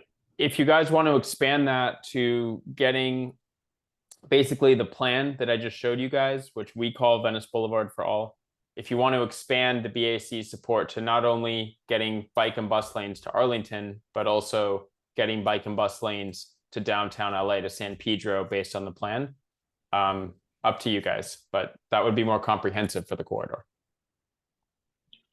And would that be under the purview of the council file? Not directly, that ends at Arlington. We could expand our support. Okay, so why don't we make support the motion, and then in addition, and then what Michael said. You okay with that? I will put a link in the chat to a Google Doc that I made that says it all in words, in case you want to use that as a template. Actually, I actually wrote a motion getting this all the way to downtown. So if you want to copy anything from here, I just put it in the chat. Thank you. Good seeing you guys. Thanks, Michael. Thank you. Appreciate it. So the motion, as I understood it, was to support the council file 231363 and to include bike and bus lanes to San Pedro. Did I get that correctly? And obviously there's language that Michael just put in the chat. I haven't pulled that up yet. I think if we say, because he said downtown Los Angeles, maybe that's, more than just Yeah, I downtown. can just say downtown. I'm happy to have San Pedro, but just clarify downtown Los Angeles, so there's no confusion about San Pedro. Is it avenue or street? Anyway, yeah, I think that'd be good for a motion summary, and then you can link to his. Okay, so the motion summary was, sorry, because I was trying to do two things at once, which is not really within my capability. So motion to support the council file and bike and bus, including bike and bus lanes to San Pedro. To downtown. Okay, to downtown. Downtown LA. We're avoiding San Pedro, it's a little specific, I can say. Okay. All the way to downtown LA. So to include bike and bus lanes all the way to. I was just trying to clarify, so there's no confusion when we say San Pedro, that we're not confusing it with the community. I know, I thought that at first. So that's why I said tack on downtown Los Angeles. But the other thing I'd like to insert in this, the first part, and then to make it clear that this is a secondary ask, that we say, and furthermore, or some word like that. Okay. So it's clear this is in addition to what's contained in the. We support and all efforts to expand. Yeah, as well as, there's something that makes it clear it's in addition to that, yeah. And I'm okay if the two of you work out the exact wording, but that's the intent. Okay, well, I'll we'll look at Michael. Send out the draft minutes and we can finesse that. So thank you. We Okay, can so. clean it up in February anyway, right? Well, it'd be better to come to the meeting with it Clean, cleaned but up. somebody might. Well, that's okay, but Closer to finish than not. Okay, so going back to the motion, I have Jennifer down as the mover, and who is the second? I'll second it. Okay, so She writes it, we both write it. okay, so Karen seconds. Is there any public comment on the motion on the floor? Hearing none, any further committee discussion on the motion on the floor? Hearing none. Jennifer, do you want to call the roll? You're making me work too hard, man. My blood pressure's off the house. Okay. You're just. We can say by unanimous consent. Okay, so by unanimous consent, we can adopt this this motion. If anybody objects, please say so. Otherwise, the motion passes. Okay, so we've passed the motion by unanimous consent. that's fine, but just for future reference, we are meeting in person, Yes. but just know that anytime you're doing anything on virtual, you do have to call that, but we're meeting in person, so we're okay. Okay. Okay. So is it okay if we don't call everybody next? Yes, but just be aware if you're ever in a virtual setting. In person, you can just show hands because everyone sees that. Yeah. So right. That, but anyway, proceed. Thank you. So going back to item number 13, so the motion passed. And going back to item number 13, are there any other council files or any other reports or updates that anyone wants to give us on item number 13? I just did a search of the council file from the city clerk, and I didn't see anything that's not already included. May have come up in the last month or so. I did go to the transportation committee agenda, and we need a lot of files from that. I think most of it go through high school, likely go through, which maybe public safety. Yeah, not always. So what I do is I get the referral list, and I just do a search of bicycle, which is not perfect because they could use the word bike, or who knows what they might use. So, but hopefully between those. Well, thank you between the two of you for your diligence. And just streets blog and just all the other sources of information that we get. And Michael, right? So much appreciated. Keep us all on our toes. Okay, so that's all for item 13. Next we have item 14, which I guess we're just reviewing the item. We're not actually having any reports. And then the same with item 15, which brings us to item 6. I don't know what we do because they have been a part of, I haven't been a long time member of that. They're just always attached and you never talk about them, or I don't know what value they have to us. So I'll speak to 15, the project suggestion list. We, over the years, either here at this subcommittee or at the full BAC, we occasionally get BAC members, we occasionally get public attendees who mention something that would be a good project location. And so we have a place to put that. And what we do is when we get a request from DOT, we have a place to go and look, and they certainly can access it as well. So even though we don't discuss it at a meeting, it's good to have it there for people to know it's there, access it, and see if there's a segment that they may be interested is there. I can't speak for the other one because I think that's Michael Schneider. I think that Michael is in charge of that, as I recall. Yeah, so Venice is on there. You know, and that's been on there for years, and finally something's being done about it. So that's why we have it. You don't know for sure because we started. Michael was part of that list. He helped us start to, flesh it out. You might want to talk to Kent. Yeah, because Kent was the kind of the custodian. In my experience, I've never seen us really do anything with it. Yeah, it's just there. I mean, it's like a template. I don't know. We have, and sometimes DOT will say, "Oh, we've looked at the list," and so it's not that it's. We should update it. Yeah, we should look at it more often than we do. Maybe at the retreat. Yeah. But maybe That's in my this, suggestion. maybe in It's on my the list. committee or something.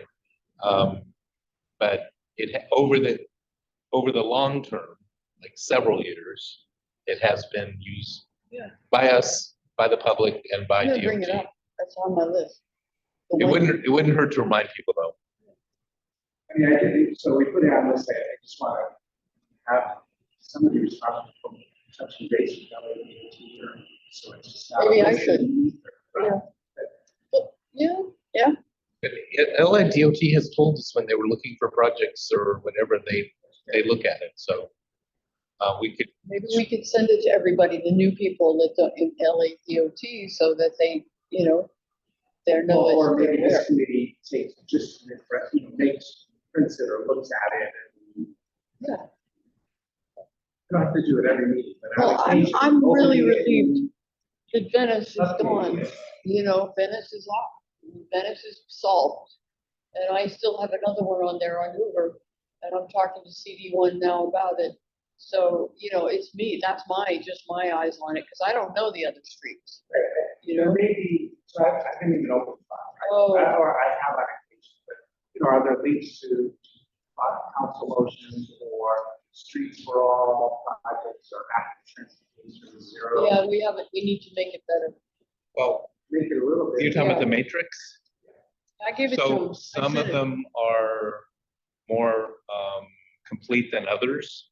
So for example, you know, the description, I know neighborhood council, has the neighborhood council weighed in support of it, or neighborhood council's plural. But there's a number of different fields that ideally all of them would be filled in. A lot of them don't have something filled in, but some of them do. So the projects that are more active, hopefully those have been filled in by whoever's advocating for them. I don't offhand remember all the Yeah, different. the names of the people who are advocating there, the council officer has been talked to. Do you have it there? I'm looking at it. Yeah, and there are a bunch of, Michael added a lot more columns at the end to make, you know, to make it more, like you were rated first, second, third, you know, who's the most important project kind of thing. Well, and also I think the more we had in there, that helped DOT in terms of showing support, because they're more reluctant to go for things where the council No support, office is yeah, not there's supportive. no community support, exactly, yeah, or council office support. Maybe we can just give it a little light. There's an overall score. I don't know how. Michael has that, he kind of started to, you know, determine if you got clicked So off this is all these. Michael's overall score, so there's a base. Well, he said if you click all these boxes, you're higher up on the you know, the acceptable range of being, or acceptance range. That came later. We Yeah, did it came initially. later. First, it was just a sketch. It was just a sketch, and then Michael added more particular data that we should follow, which nobody did. Some people did. Did you? Some people did. I didn't. Okay. Well, now I did. Now I have, because I am talking to the council office after 8 years. That thing's been on there for years. Mine. Is there a date on there? Wow, it's been there for, because when Cedillo was in power, I couldn't do anything with it. And then it turned out we had to talk to There's a CD10. column that says main advocate, and I don't know. There's many that have nothing. Yeah. Well, that might look above, and maybe it's somebody put a bunch in there. I think they all have names. Some of them are mostly blank. I wonder if they're like Kent or. Maybe at some future point we can dig into that a little bit. Yeah, maybe divide it up by the BAC reps for the respective areas and say, hey, would you take this one on, that one? Yeah. Yeah. I think you can assume that the person from that council district, you know, mine has 3 council districts. My request, it had 10, 1, and 14. So, you know, but my name was on it. My name's in there, right? It's on there? Yeah. And so there are some that might just be 1 council district, and if there are 2, then maybe 2 people from that council district. And then they've left. Some of the people have left. Right. So it's dated. Oh, it's dated, for sure, but It's not a particularly living document, and if we want to continue it, let's make it. let's make it alive. Let's bring it alive. Okay, Resuscitate it. sounds good. So, Let's not destroy it for now. Yeah. so for our next meeting, in 2 months, when we come to these 2 items, item 14 and 15, is there anything that we want to have done between now and then, or anything that we want anyone to prepare? Do you want me to talk to Kent? Well, I think that maybe it's a goal. It's something you want. It's worthwhile doing if it's come up Saturday. Yeah, I'm gonna bring it up. At the retreat? Yeah. Okay. Yeah, I mean. Is it a priority? How much of a priority? Yeah, and then have Michael, oh, he's not gonna be there. He can, talk about it later.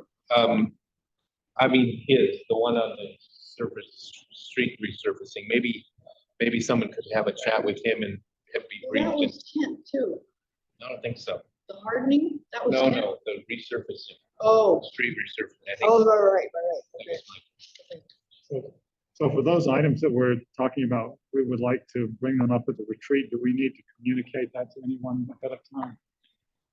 I would communicate the resurfacing to Michael in case he wanted to share anything with somebody, one of you, and to Kent in case he wanted to share anything. Although I think you and I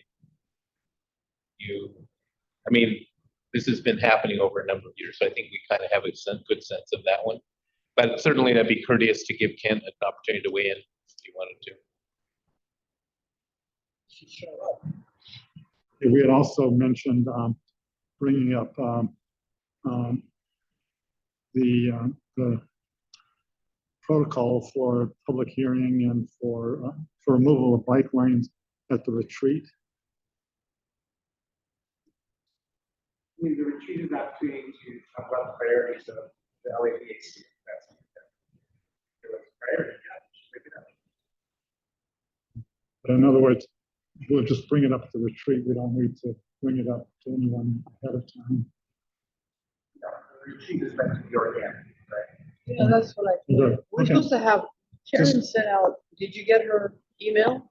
She sent out the We have instructions. homework. Yeah, we have homework. Yeah, I was gonna send a reminder, because I also explained the bikeography, yes. Bikeography? Just that, what we would give everyone a minute or less to just say, is that what, I saw it on the agenda. Is that what Yeah. people would have an opportunity to say something about their bike life. Oh, bikeography. I was thinking something totally different. I apologize if I haven't looked at your email yet. I got back from Boston on the 16th, and it's like everything's been kind of like a blur trying to catch up with everything. So You're going to be there next Saturday, right? oh, it's what's the date again? 27th.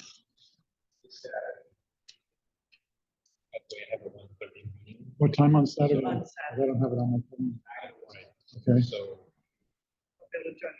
no, I'm gonna be there, I'm not gonna be able to bike ride, I have to, it's virtual, so I do it in my car, but I gotta, Get out. I can't Be be, there. I can't, Be set I up can't at join, 1:30. yes, I can't be doing it on a bike, unfortunately, I wish I could. That seems a little treacherous. Yeah, it's like texting while you're driving the car, right? I've done a lot of phone interaction. I have to get the thing mounted. I've had to pull over. Yes. So That's not always. moving right along, announcements. So we have a Ciclavia coming up on the 25th of February. Melrose. Yes. Any other announcements?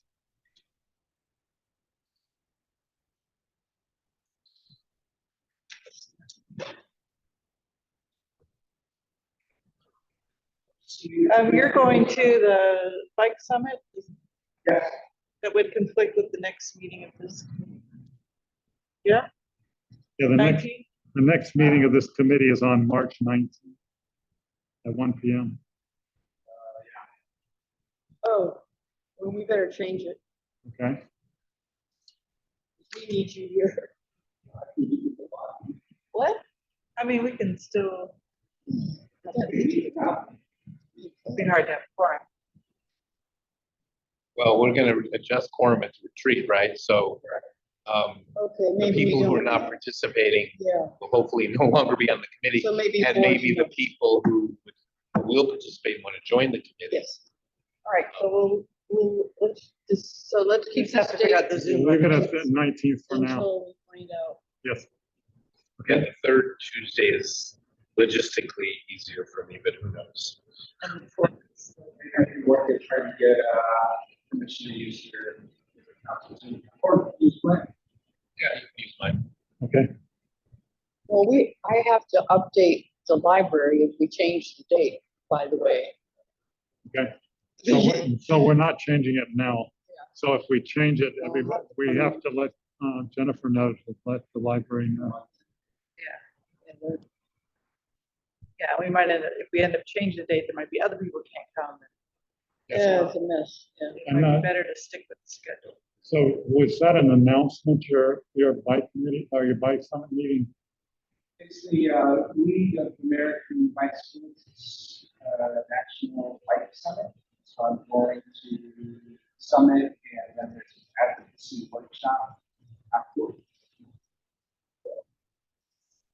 Where's it? How's that on your phone? I usually go to the bike summit, but I'm not planning for this year. I was What there are- last year. What are the dates? I don't know. Karen knows. She's telling me. 19th to 21st, I believe. Okay, March 19th to 21st. If they're having it in the Martin Luther King Library, it's a different location. Wait, it's in there. No, No, this it's is the national. In DC. Any other announcements? I used to always sell my bloomers.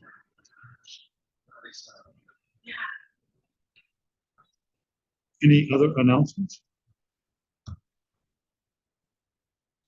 Okay, moving on, adjournment in honor of people killed in crashes. So while I was away the last week or so, a Bengali student, an international student, was mowed down by a drunk driver on First and Bimini on January 10th. His name was Kaushik. Kaushik, K-O-W-S-I, excuse me, K-O-W-S-H-I-K. I-K. K-O-W-S-H-I-K. Yes, the driver hit like a utility pole and a couple of other things, and then he hit the scooter driver. And the guy was like 23 years old. He lives like 2 blocks away, and never, apparently never knew what hit him. Any other people to adjourn in honor of? Okay. Hero. So we will.